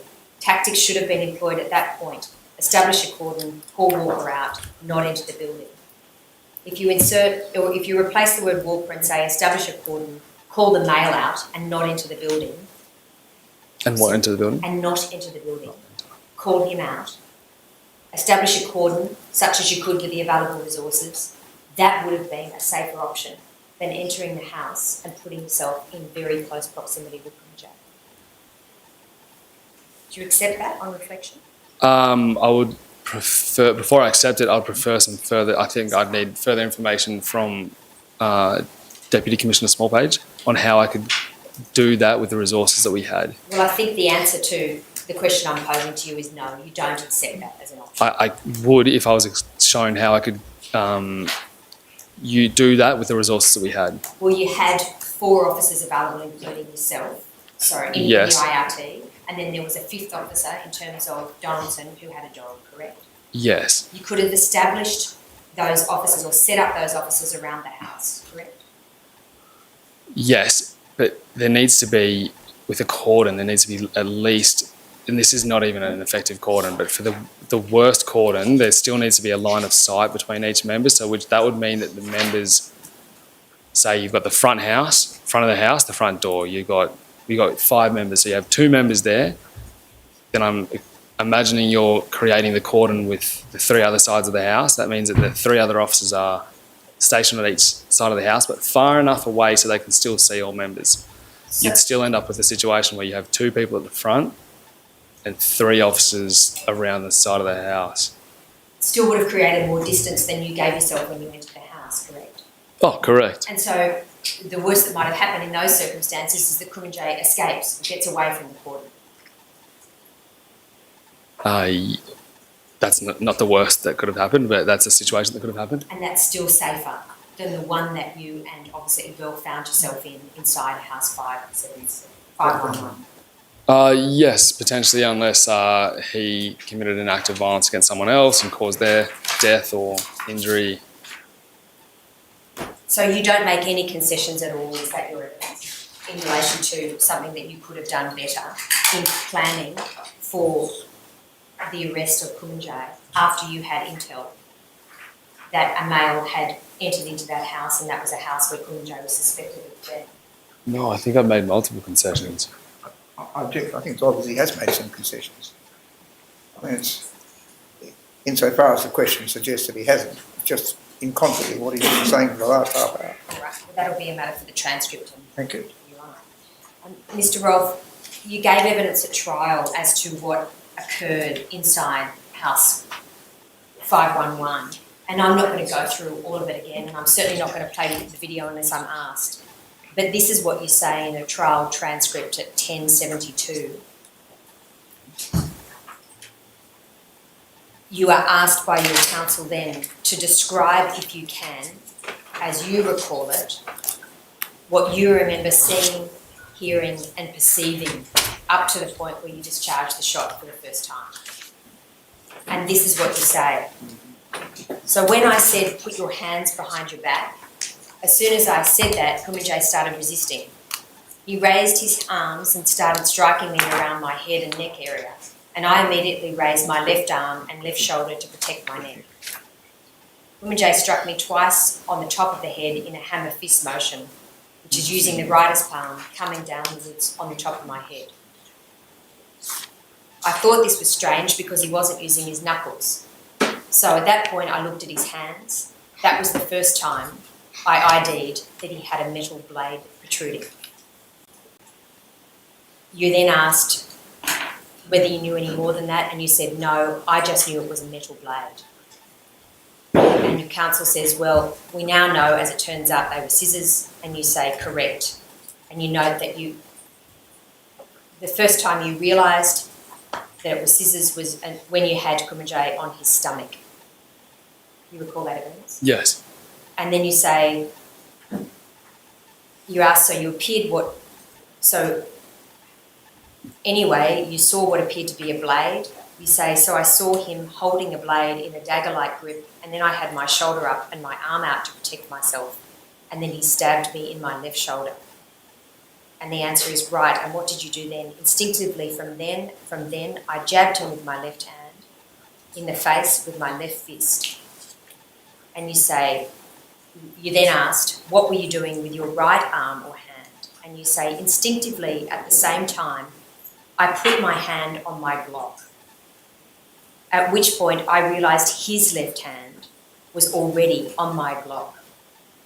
When you said his left hand, you meant Kumanjayi's left hand, is that right? Yes. And then you're asked, were you aware in these split seconds of where Iqbal was and what he was doing and his proximity to this blade which just stabbed you? And you said, I was aware he was in close proximity. So as soon as I saw him with the blade, I immediately feared for my life and I instinctively went for my Glock. Page 1073. His hand was on my Glock and I twisted my hips back, which were trained to do with speed, and knock that hand off my Glock and step back. As soon as I stepped back, Kumanjayi's focus turned to Ebel, and I immediately feared for Ebel's life. Kumanjayi started stabbing Ebel in the chest and neck area. That's the evidence that you gave at trial, correct? Correct. Constable Ebel had no stab injuries, did he, in his chest and neck area? He had a cut on his left armpit area. You're saying the graze that was around his armpit area might have been caused by Kumanjayi, is that right? Yes, I believe that's what Superintendent Pollock said as well. And that's what you mean when you say he started stabbing Ebel in the chest and neck area, you say he did something to cause that graze. Well, my perception was he was stabbing Ebel in the neck and chest area. Constable Rolfe, the first time you gave an official version of what had occurred inside House 511 was at the trial, is that right? Yes. That is, the first time you gave an official public version, or an official version publicly as to what had occurred. Yes. Because before that you wrote an entry in your notebook, didn't you? Yes. And before that you did speak, I think, to officers back in Yundamu. When you came back with Kumanjayi after he passed out, did you have any discussion with them? Yes, I believe so. And when you had a discussion with them, you didn't mention at all, at any time, that Kumanjayi had put his hand on your gun, did you? No, I didn't. And then, after you left Yundamu, you went to the Alice Springs Hospital, is that right? Yes. And when you were in the Alice Springs Hospital, you were visited by Constable Boney, is that right, Bonnie? Yes. And when you were visited by Constable Bonnie, you had a discussion with her as to what had happened to you, naturally? I can't recall what the discussion was about. And then you say you just can't recall what you spoke with her about? Yes. After she left the hospital at that time, she called you between 2 and 3 a.m. from her personal phone to see how you were. Do you recall that? No, I don't. Do you understand that Constable Bonnie's given an account of what she spoke to you about in that phone call? Yes, I believe she has. Have you read that account? I have. I've forgotten it. It's 7-16 of the brief. It's from the 18th of December 2019. You understand that she gave this account just over a month after Kumanjayi had passed away. Yes. And this is what she says, page 7. Sometime between 2 and 3 a.m. I called Rolfe from my personal phone to this personal phone. I think it's his personal phone. I called Rolfe as I was concerned for his welfare and wanted to have a proper conversation with him to know that he was okay or what I could do to ensure that he would be okay. That fits with your memory, doesn't it? Well, I can't remember the conversation. Can't remember anything about it. No. All right, well, I'll continue. She says, I asked where he was and he told me he'd been discharged and was at home. Rolfe then told me what happened at Yundamu. I don't recall the conversation word for word, but his version of events that he gave me was they got information from a relative about what house Walker was at and they attended the house. Rolfe and Ebel were the arresting team and Kirstenfeld and Hawkins were on the cordon.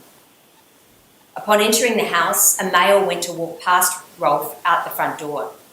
Rolfe stopped him and asked him who he was. The male either failed to provide his name or provided a false name. Rolfe then got his phone out, which had a picture of Walker on it. Rolfe held the phone up next to the male to compare the picture with the person. Right so far, isn't it? Oh, it's... can you read it out again, please?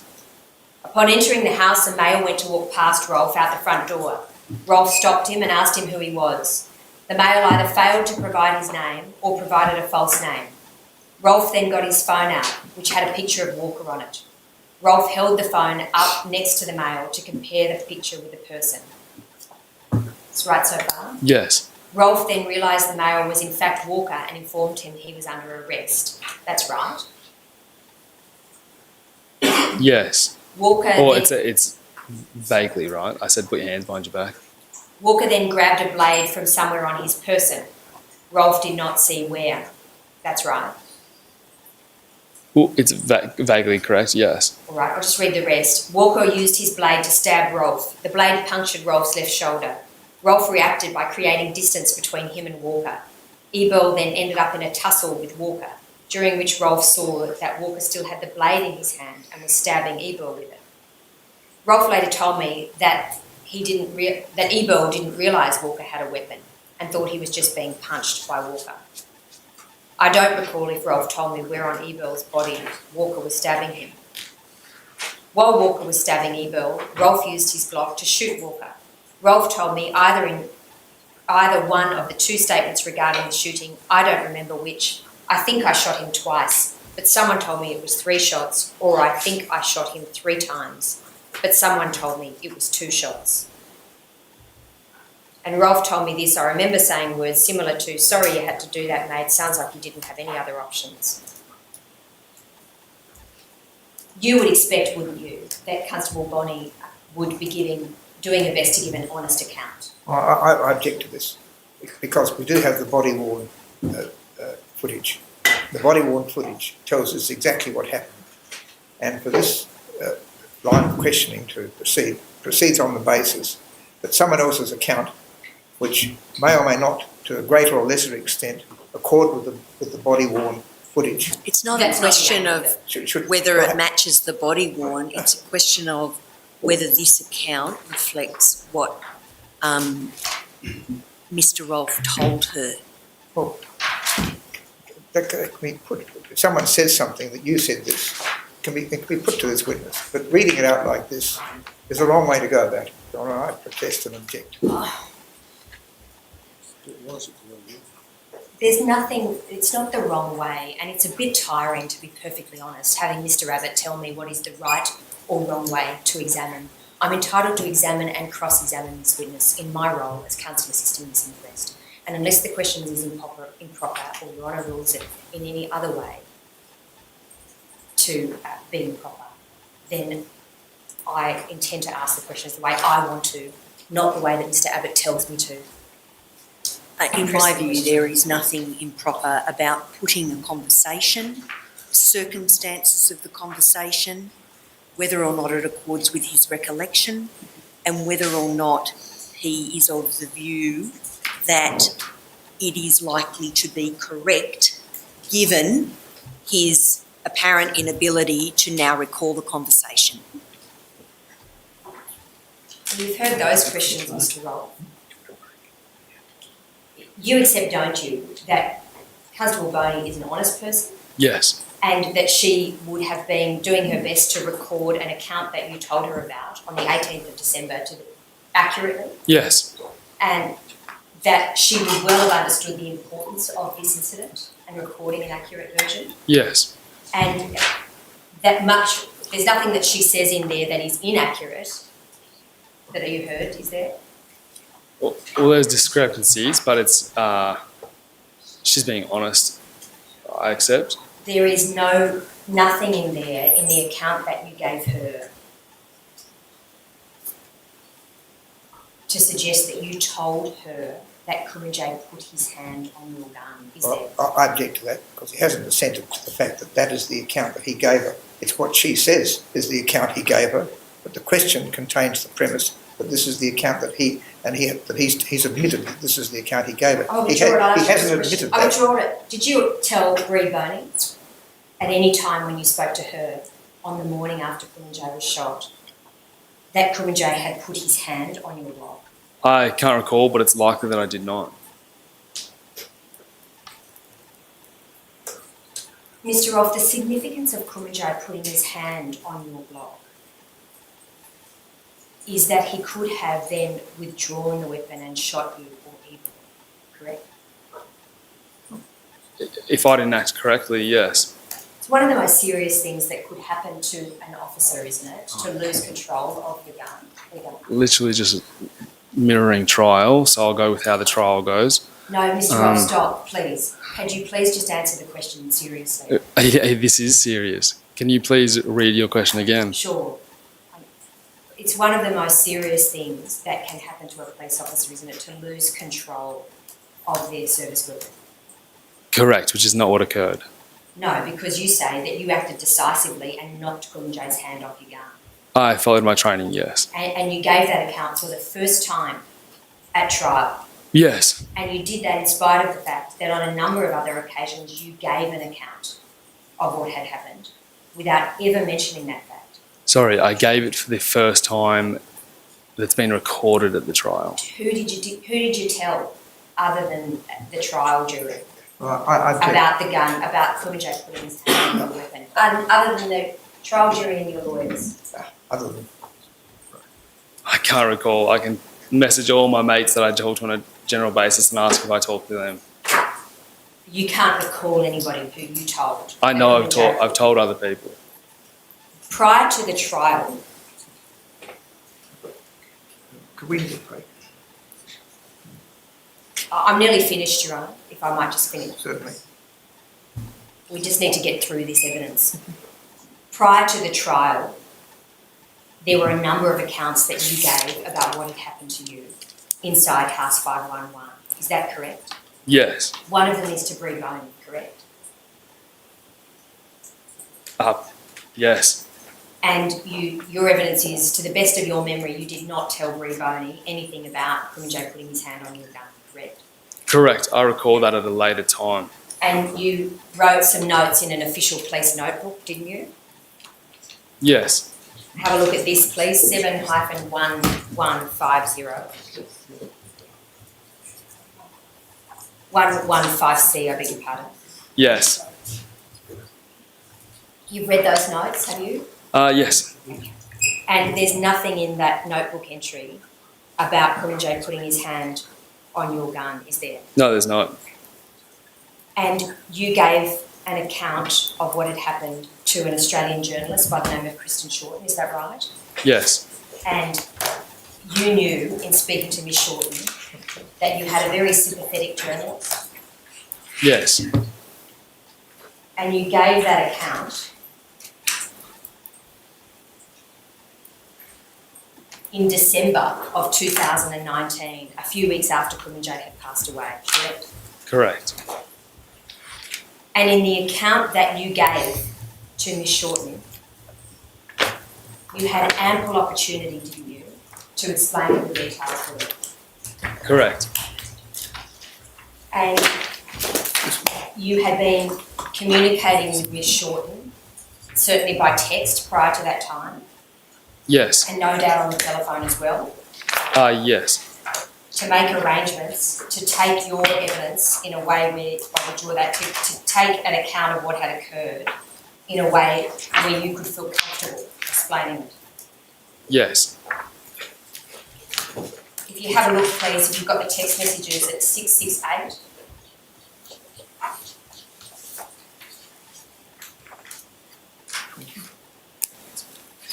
Perhaps start with 666 if you might.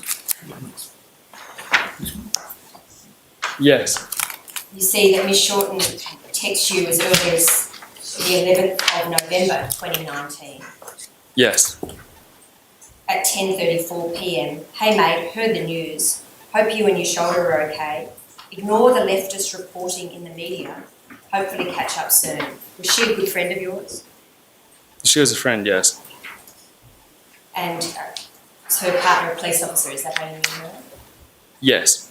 And then you text her back, hey, Kristen, yeah, my shoulder's doing pretty good, all good on my end. I don't pay attention to the losers anyway. Definitely catch up soon. And then it goes over. And she says to you at 11:13 p.m, for sure, hubby on his way down there today. So glad you're okay. Could have been much worse. I know what you did was totally warranted. So she's telling you that she's formed a view about what happened in the absence of having reviewed any of the evidence, that she knew or believed what you did was totally warranted. Hang on. Can you ask that one? Sure. Last again. She says there, hubby on his way down there today, she's meaning her police officer husband, is that right? Yes. She says, so glad you're okay. Could have been much worse. I know what you did was totally warranted. I'll just read the rest of it. If you ever want me to write an article in your defence, with or without naming you, say the word. Otherwise, just take care and recover. Let us know when you're up here next. Talk soon. And you write back, 100%. I already thought about it. If I want to put my side out there, I would always come to you. Once this investigation is over, we'll get to that, and then you thank her heaps. Yes. And then she goes on to say, text 671, same night, 11th of November, 11:39. P.S. If or when you want, I can write it without naming you or quoting you, so it sounds like we never spoke. And you write back, text 672, boy, I'm down for that, ha ha. And she says, awesome, just let me know when. I'm willing to do it any time. So in speaking to Ms. Shorten, you were well aware that she would give you as much time as you needed to set out your version of events in a way that was very sympathetic to you, or sympathetic to you. Do you accept that? She was being sympathetic to me, yes. Well, you knew that you had ample opportunity when you were speaking with her to give a version of events. Yes. And you did sit down with her and do a recorded interview, correct? Correct. And you did that on the 5th of December 2019, less than a month after Kumanjayi passed away. Correct. And in circumstances where you had exercised your legal rights not to give an official version. Correct. But you were happy to sit down with that journalist and give her a version of what had occurred.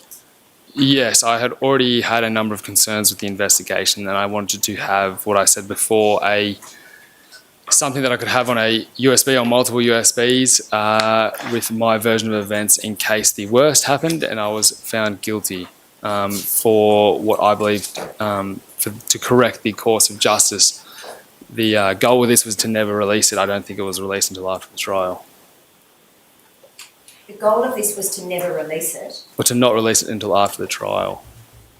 You could have recorded your own version on any occasion with your lawyers, couldn't you?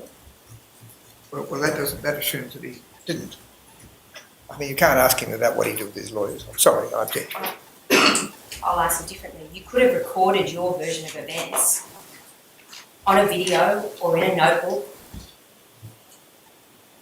in any way you liked prior to the trial. Correct, and this is the option I choose as a action on being the only person in this room probably that was facing 25 years in jail. So I believe that you guys could not comprehend the pressure that I was under and the stress that I was working with, and what I was trying to do was to protect myself, my family and my friends from a negative outcome. Sit down with a journalist who told you that she would tell your story sympathetically, and you spent time with her, as much time as you needed, giving a version of events with her, correct? Correct. And there were multiple takes, weren't there, where she went, you could say something in any way you wanted to? I guess there were multiple takes. And at no time when you were speaking with her, just weeks after the incident, did you ever mention that Kumanjayi put his hand on your gun? Correct. And I want you to think carefully about this, knowing that you've got a certificate that covers you in relation to evidence you gave at the trial. I want to suggest to you, Mr. Rowe, that evidence you gave about Kumanjayi's hand being on your gun is a lie. It's definitely not, and if you think I look unconcerned about this, it's because I don't believe any expert has been put in this witness box that is an expert in memory in regard to critical incidents. And if you had used an expert and asked them questions about memory in regard to critical incidents, then I think they could explain how something like this could happen better than I could. Mr. Rolfe, is it the case that when you were giving evidence at the trial, you were concerned yourself that shots 2 and 3 were excessive, and you thought you better add that bit in about Kumanjayi's hand being on your gun to make that story more credible? No. I showed you your notebook earlier. Do you have that? Yes.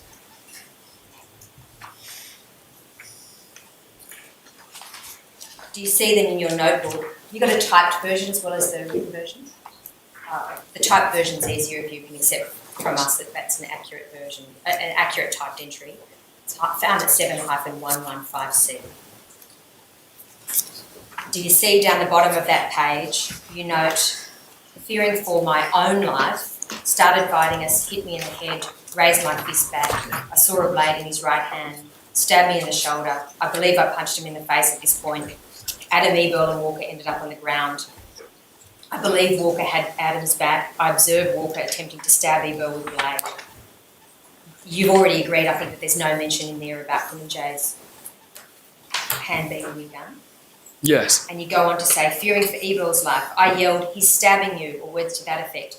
I unholstered my Glock, fired into Walker's torso, etc. Yes. You did that version of events prior to watching the body-worn video footage. Correct. And so you included there a suggestion that you yelled out, he's stabbing you, or words to that effect, before you unholstered your gun. Correct. That's not correct, is it?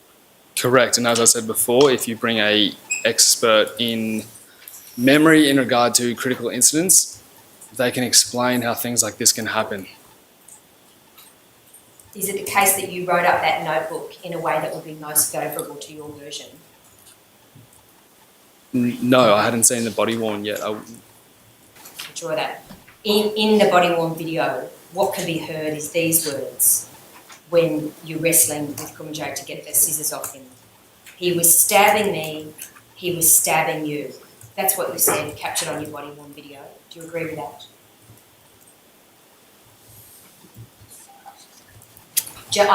Yes, sorry, I'm just trying to, yes. Take your time if there's something you want to look at.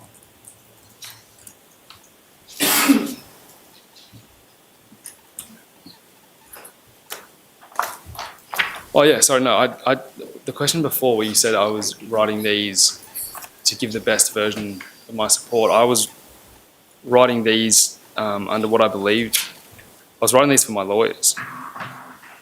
They're contemporaneous notes. Is that right? Lawyers. It's an official police notebook transcript at 7-115C. There's been no objection to it. Oh. Mr. Rolfe, the question I was asked you is in relation to something different. In the body Yeah, sorry, video, I got, yeah. Sure. In the body-worn video, we hear these words, he was stabbing me, he was stabbing you. Yes, And that's captured on the body-worn video. yes, And is it the case that you wanted those words captured on the body-worn video to help you tell the story about what had happened to you? You wanted them captured. I don't understand the question. I'll rephrase it so it's clear. Is it the case that you deliberately said those words to back up a version of events that you had, that what you had done in self-defence was appropriate and not excessive? no, You are, aren't you, someone who was practised at using your body-worn video to present a story in a particular light by saying things on the body-worn video that backed up a version of events? I disagree with that statement. Well, we see text messages where you say that you're happy to act up always happy to act up for the camera. You remember that text message? Yes, Is that what you were doing in part here? no, By saying he was stabbing me, he was stabbing you. So that version would definitely be on the body-worn video. no. I think that would be an unrealistic expectation of human performance to even think that thought in that moment. I'm not suggesting for a second that you weren't entitled to respond in some way after you were stabbed in the shoulder with those scissors, or that that would not have been a traumatic event. But what I'm suggesting to you is that when you gave evidence at trial, you were worried yourself that you had gone too far in your response to Kumanjayi's actions. Incorrect. Is that a convenient time for a break? Yes, it is. We'll take the afternoon adjournment.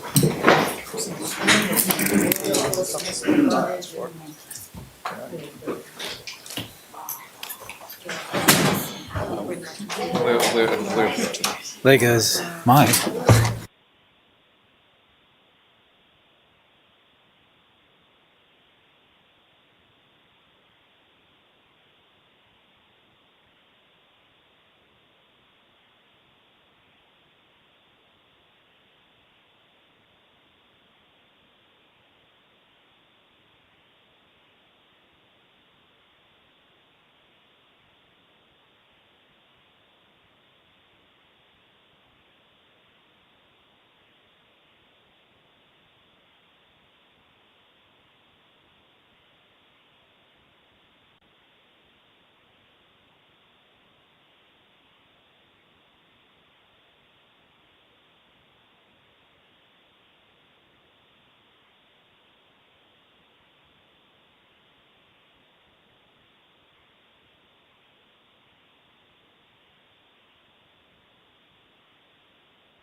This is from Dinek and Associates speaking.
What's that?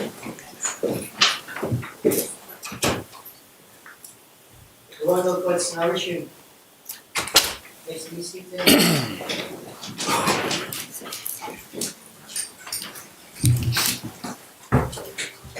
Mr. Rolfe, this was the first time as a police officer in the Northern Territory that you had been involved in a death in custody operation, is it? Or had there been others? I believe it was the first. Had you read any standard operating orders or general orders in relation to how to deal with deaths in custody? Only whatever was presented to me at police college. I have no recollection of doing so. Did you would have known as a basic proposition that after a serious incident like this where there had been a fatality, it was important for all the officers involved to be separated so that they could give versions of events that weren't contaminated? Yes. And that by contaminated, I mean either deliberately contaminated or accidentally contaminated by somebody else's memory. Yes. That's a basic aspect of policing too, isn't it? That wherever possible you give a separate account. Yes. Particularly important in a serious incident like this. Yes. And you understood that was necessary for you, as in, when you provided a version of events, it was necessary that your own version not be contaminated accidentally. Yes. There was a debrief at your house, wasn't there, after Kumanjayi was shot? Not a debrief, no. What would you call it? Just beers with some mates. When did that take place? Monday night, I believe. And so, can you remember the date of Monday night? 11th of November, does that sound right? Yes. And in attendance at that gathering were members of the IRT who had been with you when Kumanjayi was shot, is that right? Yes. Kirstenfeld was there? Yes. Ebel was there for a short period of time? Yes. And did Hawkins come as well? He may have. I And can't other recall. police officers Yes. too? Sarah McCormack, Patty McCormack was there? I believe so. And during the course of that gathering, there must have been some discussion about what had taken place for you at Windermere. I can't recall. On a extremely non-detailed level, I'd accept that, yes. What do you think about that now as a police officer, having been involved in this, taking part in a gathering at your place, in circumstances where you were required to give an independent account? I obviously understand the issues with it. My understanding was all the other officers involved had given their statements and the police had refused to take my statement or something at that point. because they couldn't determine whether to do it under coronial powers or internal powers versus criminal powers. So I understand the issues that have arisen from that.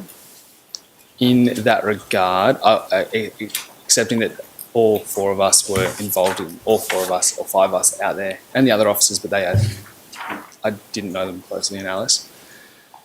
We'd all been through a extremely traumatic situation. There was zero command and control on the ground I saw of that investigation afterwards. If there was some directions given to us, we would have followed them. But I can see the issues that arose from it, yes. Okay, it was a mistake, wasn't it, to have that gathering at your place in circumstances where you had not yet given an account? Well, I think calling it a mistake, you know, the wrong phraseology. You can put it, want to put it, it's in breach of general orders or something? Sure. Or it's in breach of protocol or I'll just process? ask Mr. Rolfe, you can see the issue with it. What's the issue with it? I can see the issue that arises from that. I don't believe that affected anything moving forward, but it was a way in which all of us were supporting each other after the shooting. From an investigative perspective, obviously that's the wrong thing. But there was no, from a on the ground perspective, I wouldn't say that's the wrong thing, but from an investigative perspective, yes. Okay, so from an investigative perspective, it was the wrong thing, but you make the point that nobody told you at the command structure level not to do it, is that right? No one really told me anything. And I believe that's the case for the others. I was, once I returned to Alice Springs that night, once I was told to go home, I was told to return in the morning and speak to the site. And after that, that was basically, in regard to investigation, what to do and what not, there was no instructions. I think there was no. You knew in principle though, didn't you, that you should not be meeting with members who'd been out at that incident in circumstances where you had not yet had an opportunity to write your account, to get your account on record. Well, there was the, if I wasn't being, what's the right word? If they weren't using the coronial or internal powers to compel me to write a statement, I always had the option to not give a statement. You were only here at this time a couple of days after Kumanjayi had been shot. Had you decided yourself whether you were going to give a statement? I can't recall. You'd previously been willing to give a statement, is that right? Well, if they compel me, I have to. Okay.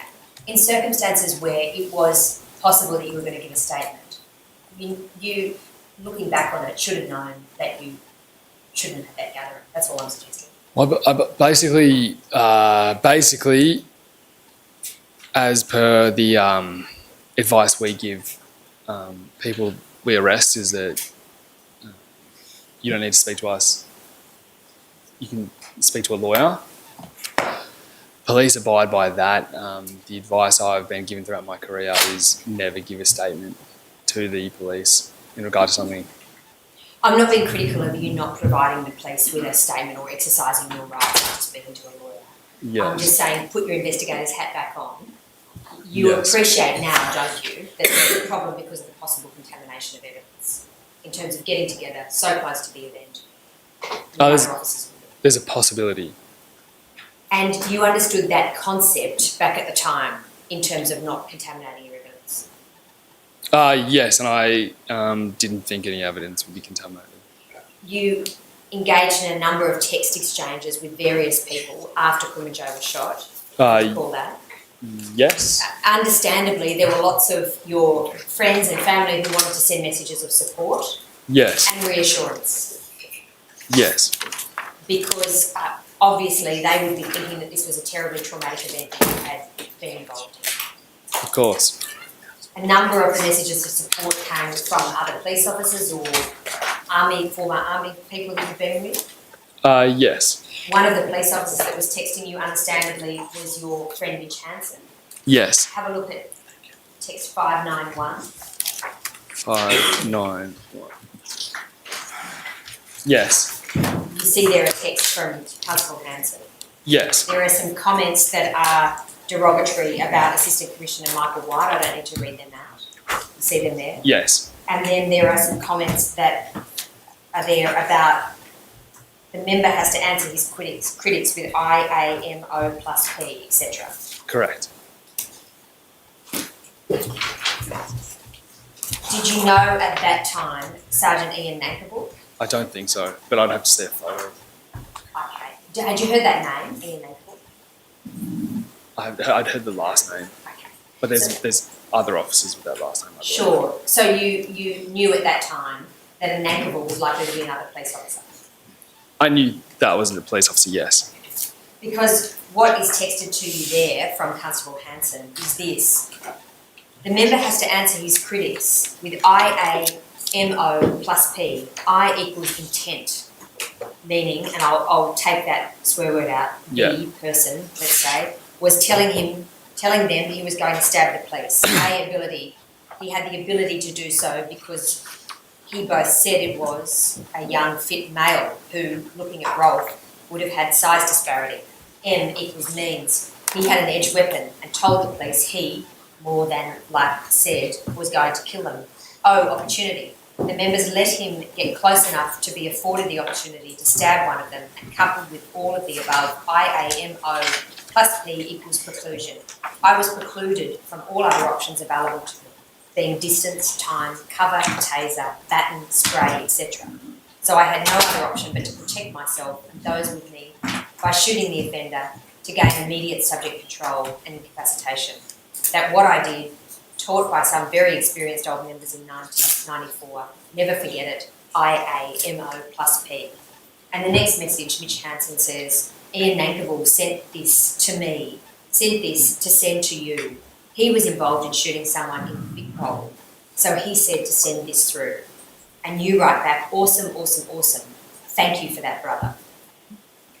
It was extremely inappropriate, wasn't it, for this text exchange to take place, where Constable Hanson had messaged you what another officer was effectively telling you to say in evidence. Oh yes, I agree. I'm not suggesting that you initiated that text exchange, but your response to it, awesome, awesome, awesome, thank you for that, brother. In hindsight, when you reflect on it, should have been something like, please don't text me about the incident, I've got to... Yes, correct. I suggested to you earlier that this was no doubt a traumatic event, and I'm not trying to detract from that at all.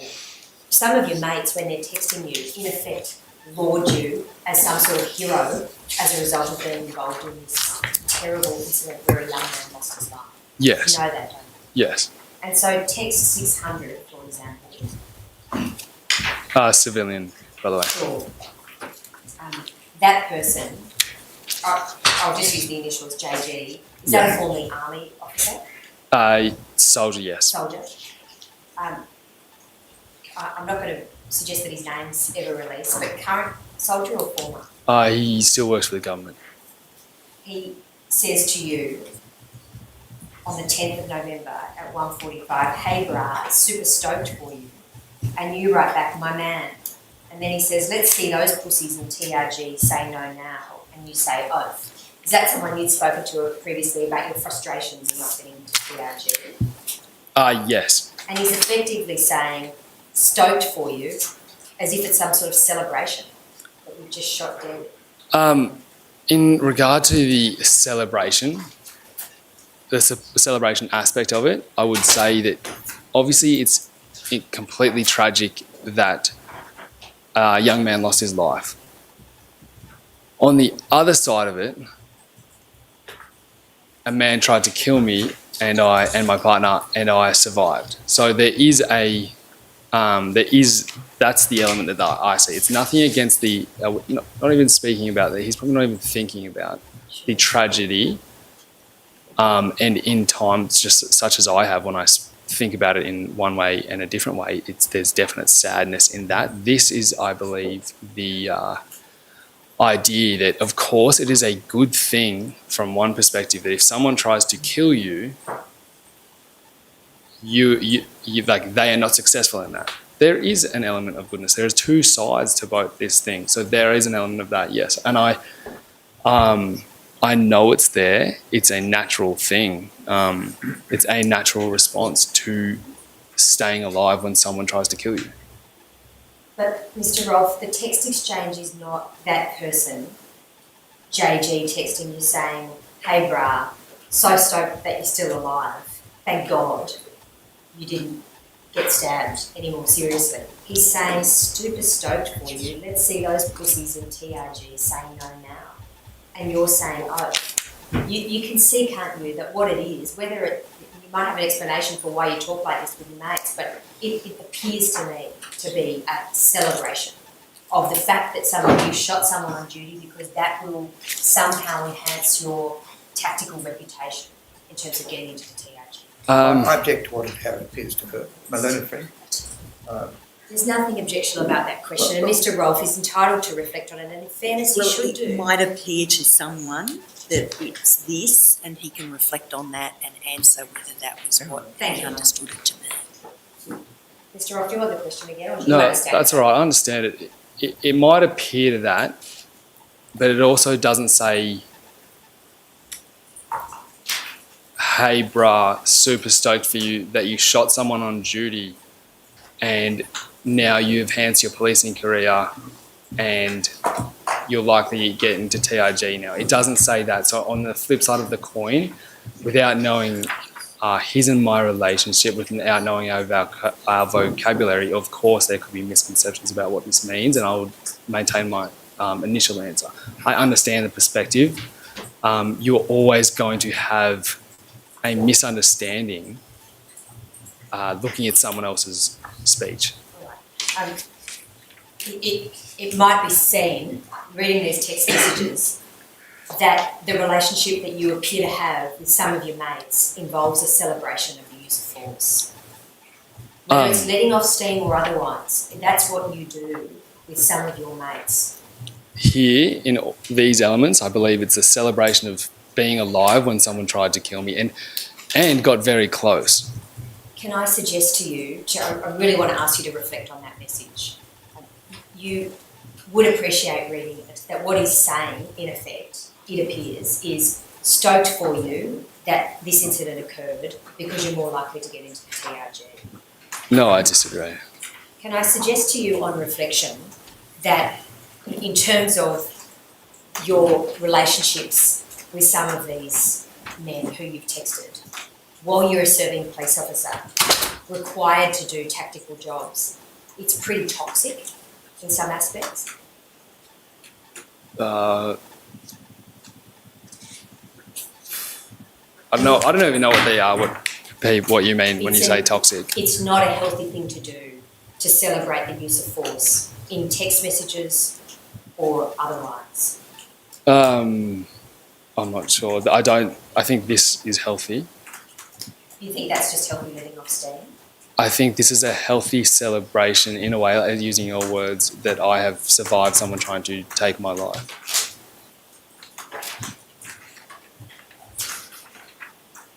There are other text messages that I have taken you to previously where there is, in effect, a celebration of an incident where force has been used to cause an injury.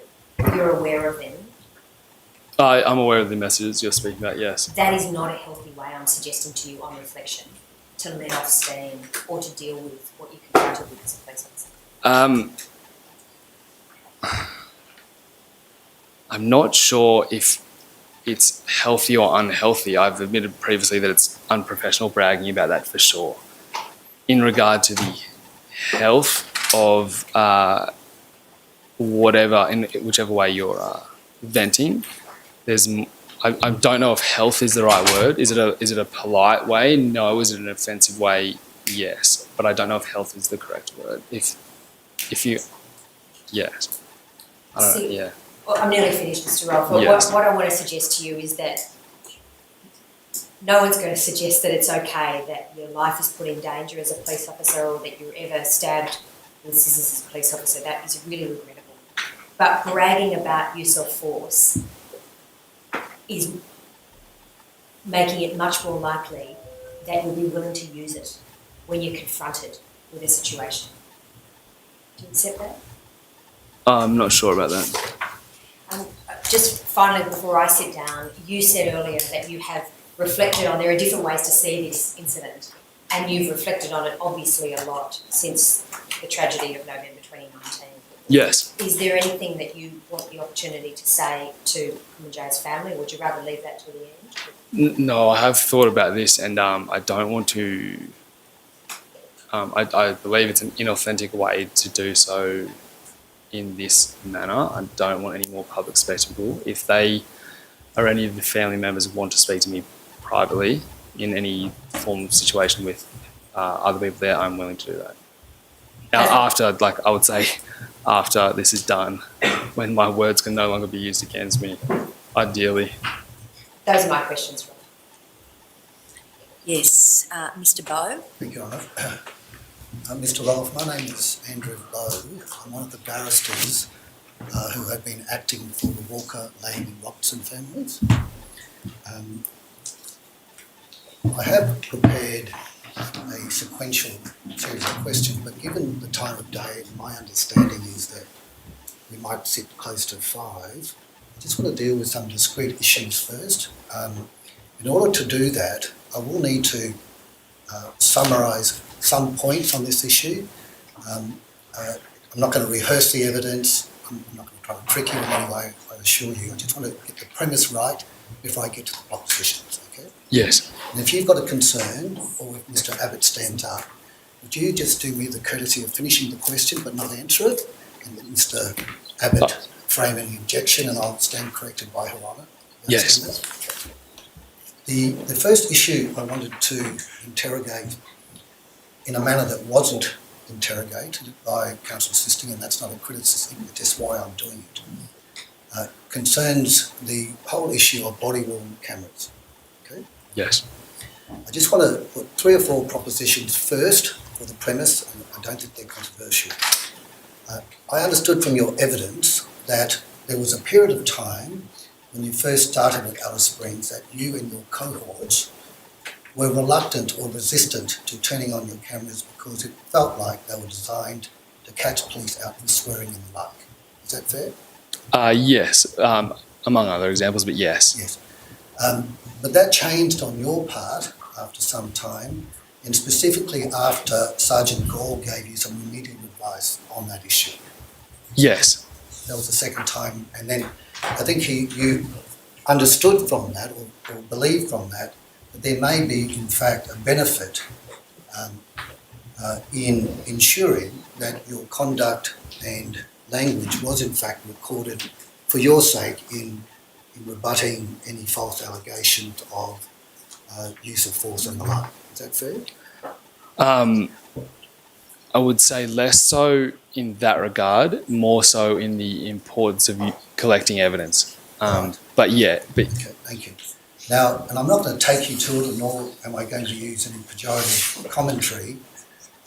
Dr. Dwyer has taken you to the circumstances surrounding the Sergeant Kirkby conversation, and you've answered and given your answers as to, you've been questioned and given answers as to whether or not you started to work out that you might be able to curate a false account for your benefit. You know, that whole area of questioning? Yes. I'm not going to make any commentary about that, but the suggestion that is being made, and you would expect it, that from that evidence, that part of the reason for changing your view in switching on your body-worn video was that tool may become available to you. You understand that? I'm not asking you to respond. No, I actually don't. Can you say that again, maybe slightly? The suggestion that was being made was that you started to turn on the video once you realised you could use it to curate a false account of an event. I understand now, yes. And you reject that suggestion, don't you? Yes. Okay. Now, you also said that being the subject of remedial advice for not turning on the video was a very low moment. It didn't mean much to you to be subjected to remedial advice. Sergeant Gall did it in a good way. I think I used other examples where the remedial advice was done and so on in a lot less effective manner. But that's, I guess, on the person giving it. I understand. But still, yes, it's still minor. I understand, but I mean, agreeing with you, you felt that when it was done in a perfunctory way, like an email or somebody reading you a stock statement, it didn't really have much impact upon you. Yes, definitely. And for that reason, it wasn't much of a deterrence. Yes. Correct? But you were persuaded as to the utility of doing so because of the manner in which Sergeant Gall explained it to you, correct? Correct. And the fact that it came from somebody you respected.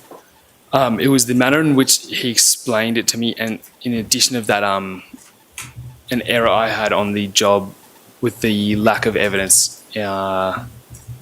The evidence that I did not collect in that job that was called in as a drunk person but ended up being ag assault. I understand.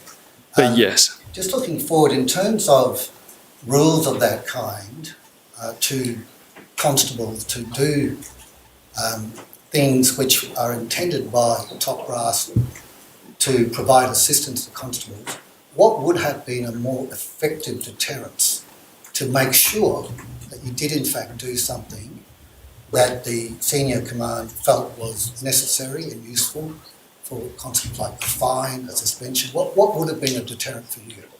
Honestly, I think I learn off other people and my own mistakes and other people's mistakes. So I think extra training in regard to situations, for example, like the one that I utilised, that where I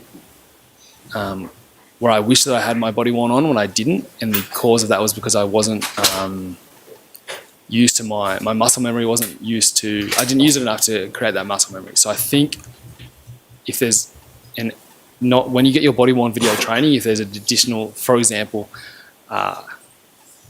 learnings from officers who know the benefits of it and have learned, like me, how important it is. For example, how important it is when officers are looked at in serious matters. Things like that, I can't think of anything else other than, and I don't know the technicality of the technical stuff and how long batteries last nowadays. Maybe there's a body-worn video that can run for long enough that when you get out of the police car, it turns on for the whole shift. But our body-worns had battery issues. May I just put to you my understanding of what you're trying to communicate, is that once you were persuaded as to the benefits of doing something, that's when you were willing to do what you were being asked to do. In this case, yes. Would other steps or sanctions, more like carrot and stick, would a fine have been more effective than the prospect of being the subject of remedial advice?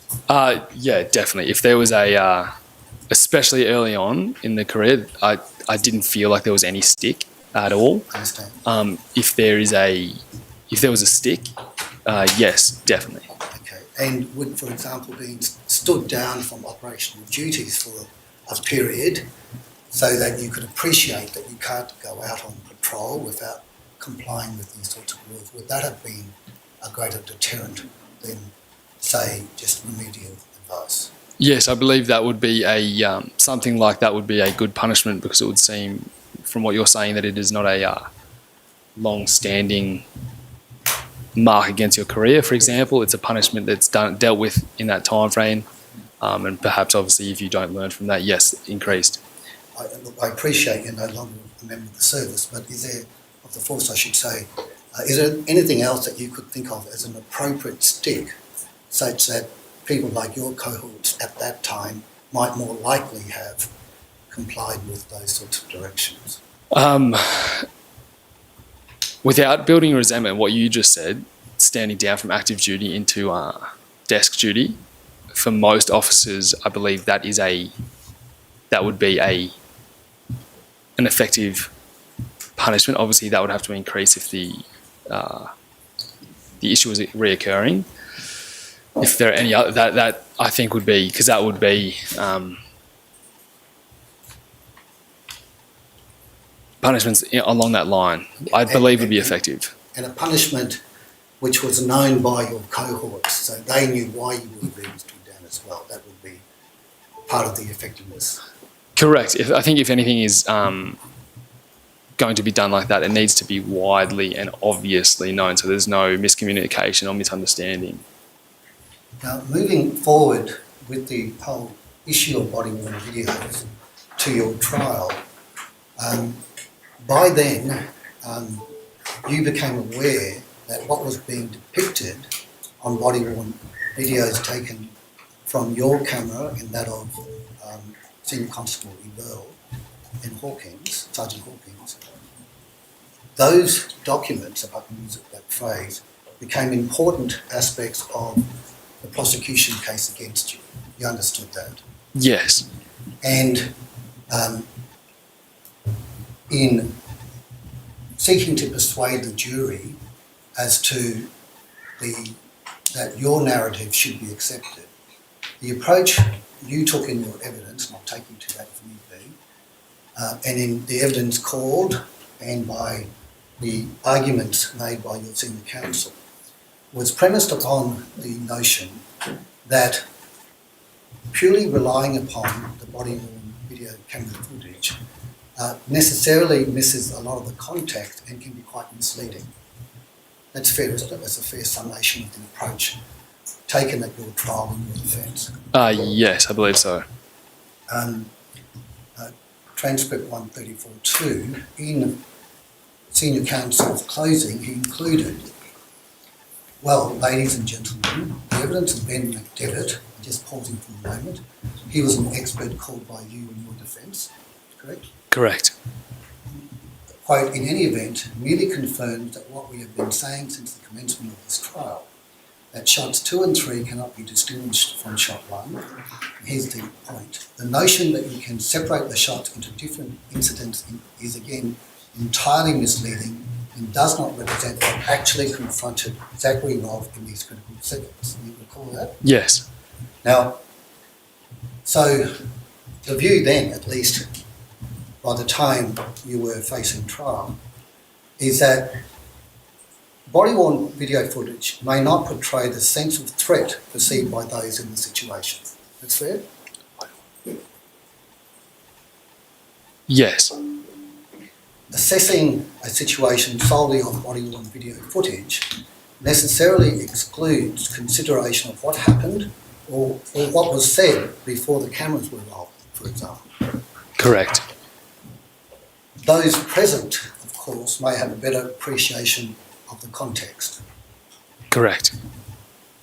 Now, you're accepting, may I suggest, that it's absolutely critical to not jump off the gun just by looking at the body-worn video footage captured of a dynamic event. Is that fair?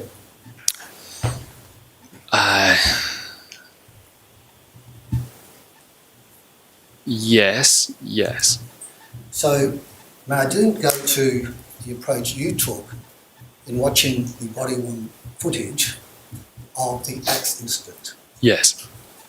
In forming your view, and I won't rehearse it unless you wish me to, you made an assessment of the risk that Kumanjayi posed by watching the body-worn video footage, coupled with a minor summary that was on the promise alert. Is that fair? Yes. Do you see how your approach to body-worn video footage seems to turn significantly when it suits your perspective? That is, may I put the question, that is, you are willing to criticise the incomplete, perhaps misleading assumptions to be made from viewing body-worn footage when you're seeking to defend yourself at a trial, but you were willing to go and form conclusive, serious findings of the threat posed by Kumanjayi Walker from your view of the body-worn video footage of that event. Can you see the hypocrisy in that proposition? I object to the word hypocrisy. Well, I'll use whatever word you like, but can you see the distinction I'm putting to the approach you are taking to those two events because it affects you in a different way. I think there are some things when you're looking at the finer details that need other elements and need that understanding of the shortcomings of body-worn video. I believe there are some things in some situations, it's situation dependent, I believe. So I can see where the argument is obviously can come from, but I wouldn't agree that that's what I've done. Well, it's inconsistent, isn't it? On one level, you say that your assessment of the threat posed by Kumanjayi Walker could aptly be made to set and train a course of conduct on your behalf. I'll take you to the way in which you've referred to it in various aspects of the trial and in other places. But when your conduct was being viewed, you sought to persuade a jury that it was to rely only upon the body-worn footage was apt to mislead. I think there needs to be more context and more details, and if we are going to have the argument, we need to go to delve right into the arguments, the entire arguments that we had about the body-worn video, because a big issue that was at the trial in regard to the body-worn was the slowing it down millisecond by millisecond. I understand. That was a larger issue than, for example, watching the axe incident. I understand what you're saying. I don't agree that I've done that. See, I know you're not going to be prosecuted again. My questions are not directed at that hope. I'm trying to get evidence from you that may assist this inquiry in having safeguards put into place, that assumptions against clients like my clients and their family and their children are not made in the way in which you made it in relation to the axe video. Do you understand? Well, I understand that. And that's why I'm wanting to assure you that I'm wanting answers, not have an argument. I suspect I understand. your skills in a forensic environment are reasonably practiced, and I'm not going to test that. Do you understand? Understand. The added information that was available to those designing any arrest plan or any steps to be taken in relation to Kumanjayi Walker, had you inquired or had you been told? So I put it that way because I'm not only criticising you, well, I may criticise you later, but I am also looking at the way in which the whole process of alert was issued by the NTPF. Do you understand? Yes. What we do know now, and we did know back then, and could have been ascertained from looking at asking a number of police that had dealt with him, that Kumanjayi Walker was profoundly deaf in one ear. Right? You now know that, but you didn't know that at the time. I haven't seen that medical record. I just take it from that, and others can contextualise that for you in re-examination or with their examination. Yeah, I won't accept that, but I understand that because I've read a medical record with a different version with a rock in his ear for 9 months as a young child, and that's where I thought the hearing implications may have come. But if there's issues after that, I'll accept that when I see it. But I hear you, I won't accept that until I see it. Another way. As at November 2019, there was police intelligence which suggested from a number of sources that Kumanjayi Walker was profoundly deaf in one ear. I'd accept that. There was also intelligence and information held by a range of officers, including Superintendent Nobbs, who, if you may recall, was part of a team that was looking at domestic violence protections in relation to Rikisha, etc. Do you understand? Yes. That he was likely to have been born with FASD. Do you understand what that term means? Yes. Fetal alcohol symptom disorders. Okay? And I asked you to accept that some of the symptoms of FASD include poor coordination or balance, intellectual disability, learning disorders and delayed development, poor memory, trouble with attention and with processing information, difficulty with reasoning and problem solving, difficulty identifying consequences of choices, poor judgment skills, etc. You accept that? I accept that, yes. The other information that was well known, and you knew some of this, is that he had an extensive youth in criminal justice system history. Yes. And that can be looked at in two ways. That is, that he's a recalcitrant offender, correct? Yes. That's one way to look at it. Yes. That is, he's got this history of criminal convictions which suggest a certain degree of propensity or behaviour. Yes. Which is how you took it, and which is how you expressed it when explaining the threat assessment that you made.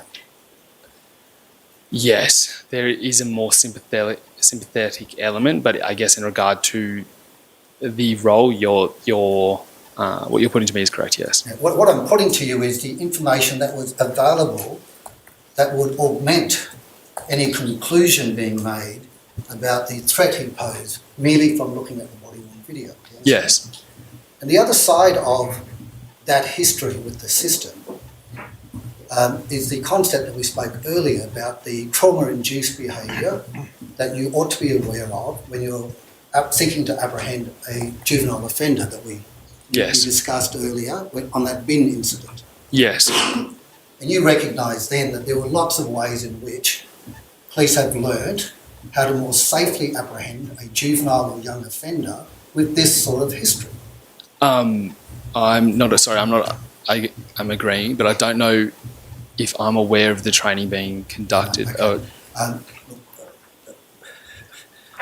I'm not going to have arguments with you. I'm fully not trying to argue with you. I'm agreeing with you, but I'm not aware if the training's being put in place. Okay. Well, all I'm saying is that the knowledge we have now, after 18 months of examining some of these issues, is that there is a learning that police have made in recent years to take into account that sort of history in designing the way to view a young man or a teenager, in making sure that arrest attempts are as safe as possible in outcomes for both police and the alleged offender. Yes, see, I agree with you. It's just that I haven't been in the police force for a number of years, technically, so I can't speak to that. Well, okay, thank you. We'll get to a point about how you dealt with it in a minute, but let me just keep going with this list. It was readily available as intelligence that English was not his first language. Is that fair? I'm not sure where I would find that information. Well, you could ask the people in the bush coppers who dealt with him, surely. You could have asked the forward commander, Sergeant Frost. You could have asked the ACPO, who was his uncle. You would have been able to find out, with a series of questions, that English was not his first language, I suggest. Potentially, yes. And to be fair, that is information that was available to all those who were part of the decision-making that led to the IRT going out. Yes. He was going through what has been called, in English, sorry business for his grandfather. You now know that, don't you? Yes. And that was information that was known by the forward commander. Yes. His uncle was ACPO Williams and was in the community that night at the graveside, correct? Correct. And ACPO Williams's history, which he detailed in this court, included that he had peacefully arrested Kumanjayi Walker on numerous prior occasions. Correct. And that would be a clue, would it not, that this young man, if approached in the appropriate way, had been successfully arrested for prior offences. Right, I object. Let's hear what the appropriate way is and ask my client whether he agrees as to that being the appropriate way. I'm not asking that with respect. I'm asking that there was intelligence available that if an appropriate approach was taken, Kumanjayi Walker had allowed himself to be arrested with no issue of violence. That intelligence was available. Well, there was certainly intelligence available that he had previously been arrested without issue. Yes, Will you accept that? I accept that. And that, no, just to be clear, there was one instance where several of those who had arrested him talked about having to spend 45, 50 minutes to explain to Kumanjayi why he was being taken into custody and what would happen to him, and that he was quite happy in those circumstances to just hop into the car to go with the arresting officer. Do you remember that evidence? I remember that evidence, and I'm sure you'd understand my distrust. I would like to see the promise jobs for those incidents and the police arrest statements and potentially the body worn before I comment on that. Yeah. Well, before you acknowledge that that was available, is that what you're saying? If it is available.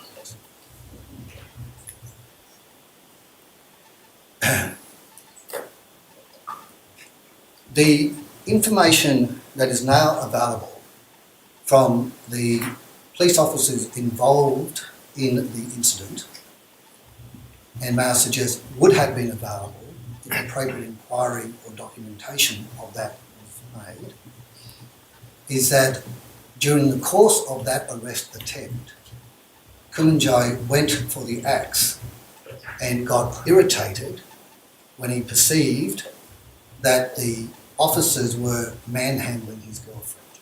Did you pick that up on the video? Yeah, I definitely accept that. So in terms of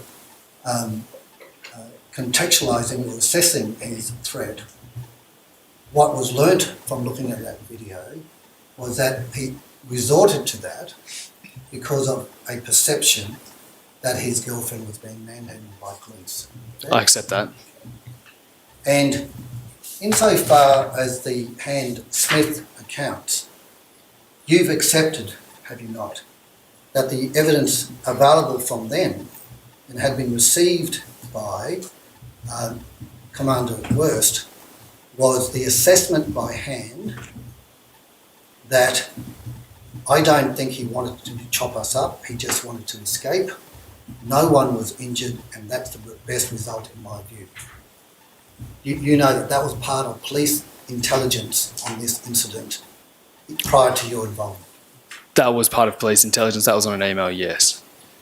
And that you've heard Constable Lanyon Smith's evidence, or you may have read it only, transcript 496, 497. I knew him as a known runner, had previously run. I did not have concerns that he was going to go around the community chopping people up with the axe. I did not have concerns that he was going to do anything other than run. You accept that that's the evidence you gave? I accept he said that at one point, yes. So at the moment, I'm not asking you to enter into that previous exchange we had with Dr. Dwyer about what you thought of that, etc. That's fairly well settled and submissions will be made.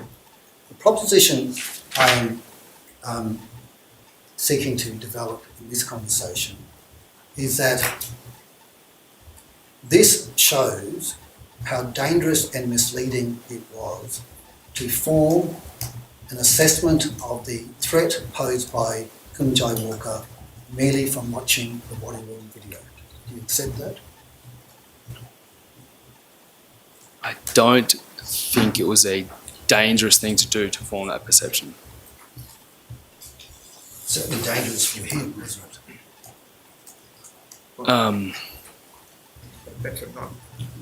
That's a comment, not a question. I'm just suffering forensic fatigue. I'll stop. Can I go back to the footage? The evidence compiled suggests that the axe incident was viewed on a device connected to you 30 times, correct? Correct. And you've explained that not all of it was from your viewing. Correct. But you do accept that you viewed it on multiple times. Fair? Correct. More than 10, would you accept? 10 would be, About I would accept 10. Okay. It's only a very short video. What, if any, did you learn from repeatedly viewing it? Well, the more you viewed it initially, obviously, not obviously, you get further details. Initially, I didn't recognise the, as you've called it, the and I accept it, the manhandling of Rakisha. I guess I've picked those details up watching that further. But if I was to watch that the first time, I guess not everything that you see is picked up. So only extra details that are captured in the camera. But I would say that you do pick up extra details. That is the clearest example I can tell. I wouldn't have picked that up the first time or the second time potentially that I watched that. And you would have picked up, I suspect, from the first time, but you certainly would have picked up by the 10th time, that Kumanjayi Walker did not attempt to strike either officer with the axe. Is that fair? Yes. And as soon as he got past them, he threw it on the ground and ran away. Correct. Now, when you were charged, we've heard that you underwent an interview with Kristen Shorten with the Australian newspaper in December 2019. Yes. That that interview was recorded and there's a transcript in the record. Yes. Question 98, and I'll ask further questions to contextualise it if anybody thinks I'm being unfair. You were asked, and when he assaulted police on November 6th, he used a pickaxe? Answer, yeah. He used an axe. It's probably about 1 foot long, which is ideal for close quarter combat. A very dangerous weapon, and from the body-worn footage, he is very quick with it. And I think if the police didn't run that day, if he didn't realise that he didn't have to fight that day, he would have chopped both those police officers. There was a very high risk that they both could have lost their lives that day. And firstly, do you accept that you gave that response to that question to Kirsten Shorten? I accept that. And you accept that you did that in an interview with an interviewer who you were being reassured and accepted would be sympathetic to your circumstances? Yes, and I knew that she wouldn't release that until after the trial. Yeah, of course. So yes. But you were trying to tell the truth, I take it. Yes. And you were trying to, if I may say, provide a framework to defend your conduct in the most of a version that most suited your ultimate narrative, that you were facing a lethal offender and responded in self-defence. I wouldn't agree that I was putting forward anything other than what I remembered at the time. Okay, well certainly that response was given after you viewed the axe incident on the bodyboard video at least 10 times. Yes. And did you accept that none of that, what you told Ms. Shorten, includes the matters of detail that you in fact perceived when you watched the video, which really did contextualise the threat that Kumanjayi Walker posed? Yes, I completely admit it is a failure on my behalf to mention particularly the manhandling of Rakisha. Well, I'm suggesting to you that it was an intentional failure for you to be justifying your risk assessment of this young man. I disagree. You watched the video, you saw all those things that I put to you, which suggested that there was much more to that incident than a person with a very dangerous weapon who would have chopped both those police officers. That's fair, isn't it? I mean, you didn't put in there the stuff that we've just agreed to that was perceivable from a close viewing of the video. Despite what we've just agreed to, I still believe what I've said that day is definitely a potential outcome if those officers had done something different. Now, that's a different point, if I may say. Sorry. I would appreciate that you would, if you would, I know I can sometimes be clumsy in my questions. I'm wanting you to acknowledge that in one of your first public attempts to justify your conduct, albeit one that might only be published later, you gave a misleading version of what was depicted on the video. That is, you didn't say in it the matters that you conceded were evident from viewing the video. You exaggerated the threat, is what I'm saying. I disagree with the exaggeration. I admit I didn't mention what I've said before about Rakisha, and I should have. Well, the other thing I meant to raise with you is this. The information that was available on inquiry, if it had been made, is that the original arrest alert was issued because Kumanjayi Walker had left a rehab centre which he was required to complete a program as a condition of the court order. Correct. Did you know that? I believe I did, yes. And where did you acquire that knowledge from? I believe in a muster. In one of the musters, Sergeant Kelly gave us the details that a warrant had been issued in regard to that. And did you know what we now know and what could have been ascertained back then, that he attempted to return to the rehab centre the very next day? I don't believe I knew that, no. But that option was refused by the rehab centre. I know that now. And that what that meant was that whilst he had clearly breached the order, that he was not in a position to redeem himself until something else occurred. Correct. And you would think, leaving aside the accident at the moment, that was a very minor infraction. Correct. And in circumstances where, insofar as the intention to rehabilitate him, we now know that he had actually completed the course less than 6 months earlier. I accept that. I'm just not too sure, but I accept that. So what I'm getting to, and perhaps this goes more to the system rather than you, so please don't think I'm always directing it in that way, is that had he had access to a lawyer or a legal friend that could have assisted him, he could have contacted police and said, look, I breached this order, but I can't go back in. Can we just go to court and see what the magistrate might be willing to do so that I can go back into this program or some alternative punishment? Yes, I believe most police officers would be more than willing to accommodate that. Yes. Now, such is the circumstances in which Kumanjayi Walker is.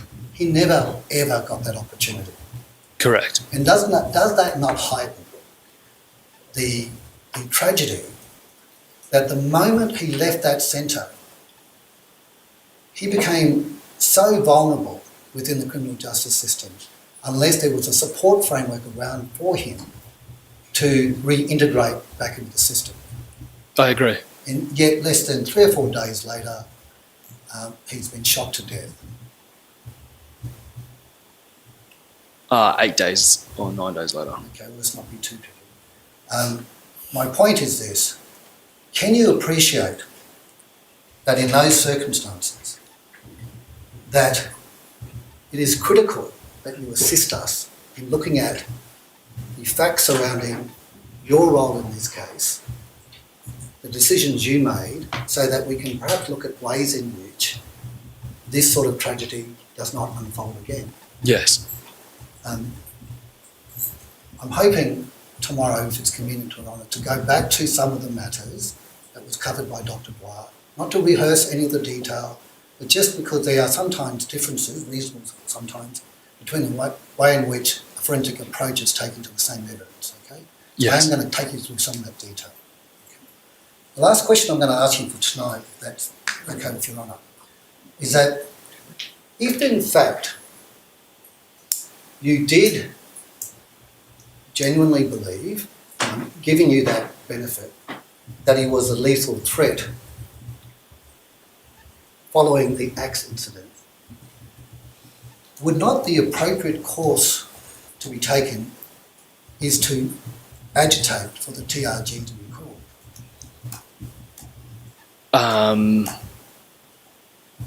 So, because I said that I classified him as a person, I know I said, and again I generalised, I said I believe that he was a violent. You called him a lethal offender throughout your evidence in the trial. That's a term you coined. If that's my transcript. I'll take you to it. I'll do it tomorrow if you like. No, I'm not. I'm honestly not trying to like argue with you. I'm just saying like what I called him. I concede that that's a generalisation. Obviously, he's not like that 24 hours a day, and it shows in this he's done that once. What I'm saying is, to be clear, so we can go home. Yeah. Is that the steps you took were premised upon your assessment that he posed a lethal threat, correct? Correct. Isn't that textbook reasons to not have general duties police officers in pursuit, whether they be part of an IR team or not, but rather to engage the TRG? Oh, most definitely, yes. And yet, the steps you took, you call yourself proactive, was to agitate in a way with the hope that you may be deployed as part of an IRT to stalk him. I passed. Stalk. Well, I object to the term stalk. To pursue him. I accept I know what's being said. Sorry. To arrest. I'm just going to say. Yeah, to arrest. Sometimes we get a bit theatric, I apologise. No, I get it. But you know the point I'm making.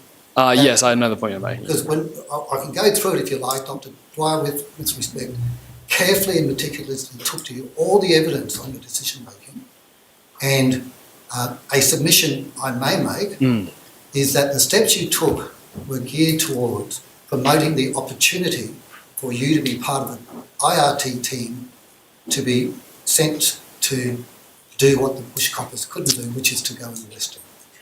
I did what I believed was in my capability set. I did not believe that from me as a constable, there was the option for me requesting, for example, TRG. All I believed I could do was pass up my chain of command, general duties chain of command to Sergeant Evan Kelly, IRT chain of command to Sergeant Bones. If there was an option for me to pass it up to TRG, then yes, that's something that should have been done. I don't know if that's the responsibility of me. Okay, well that's a fair concession, if I may say.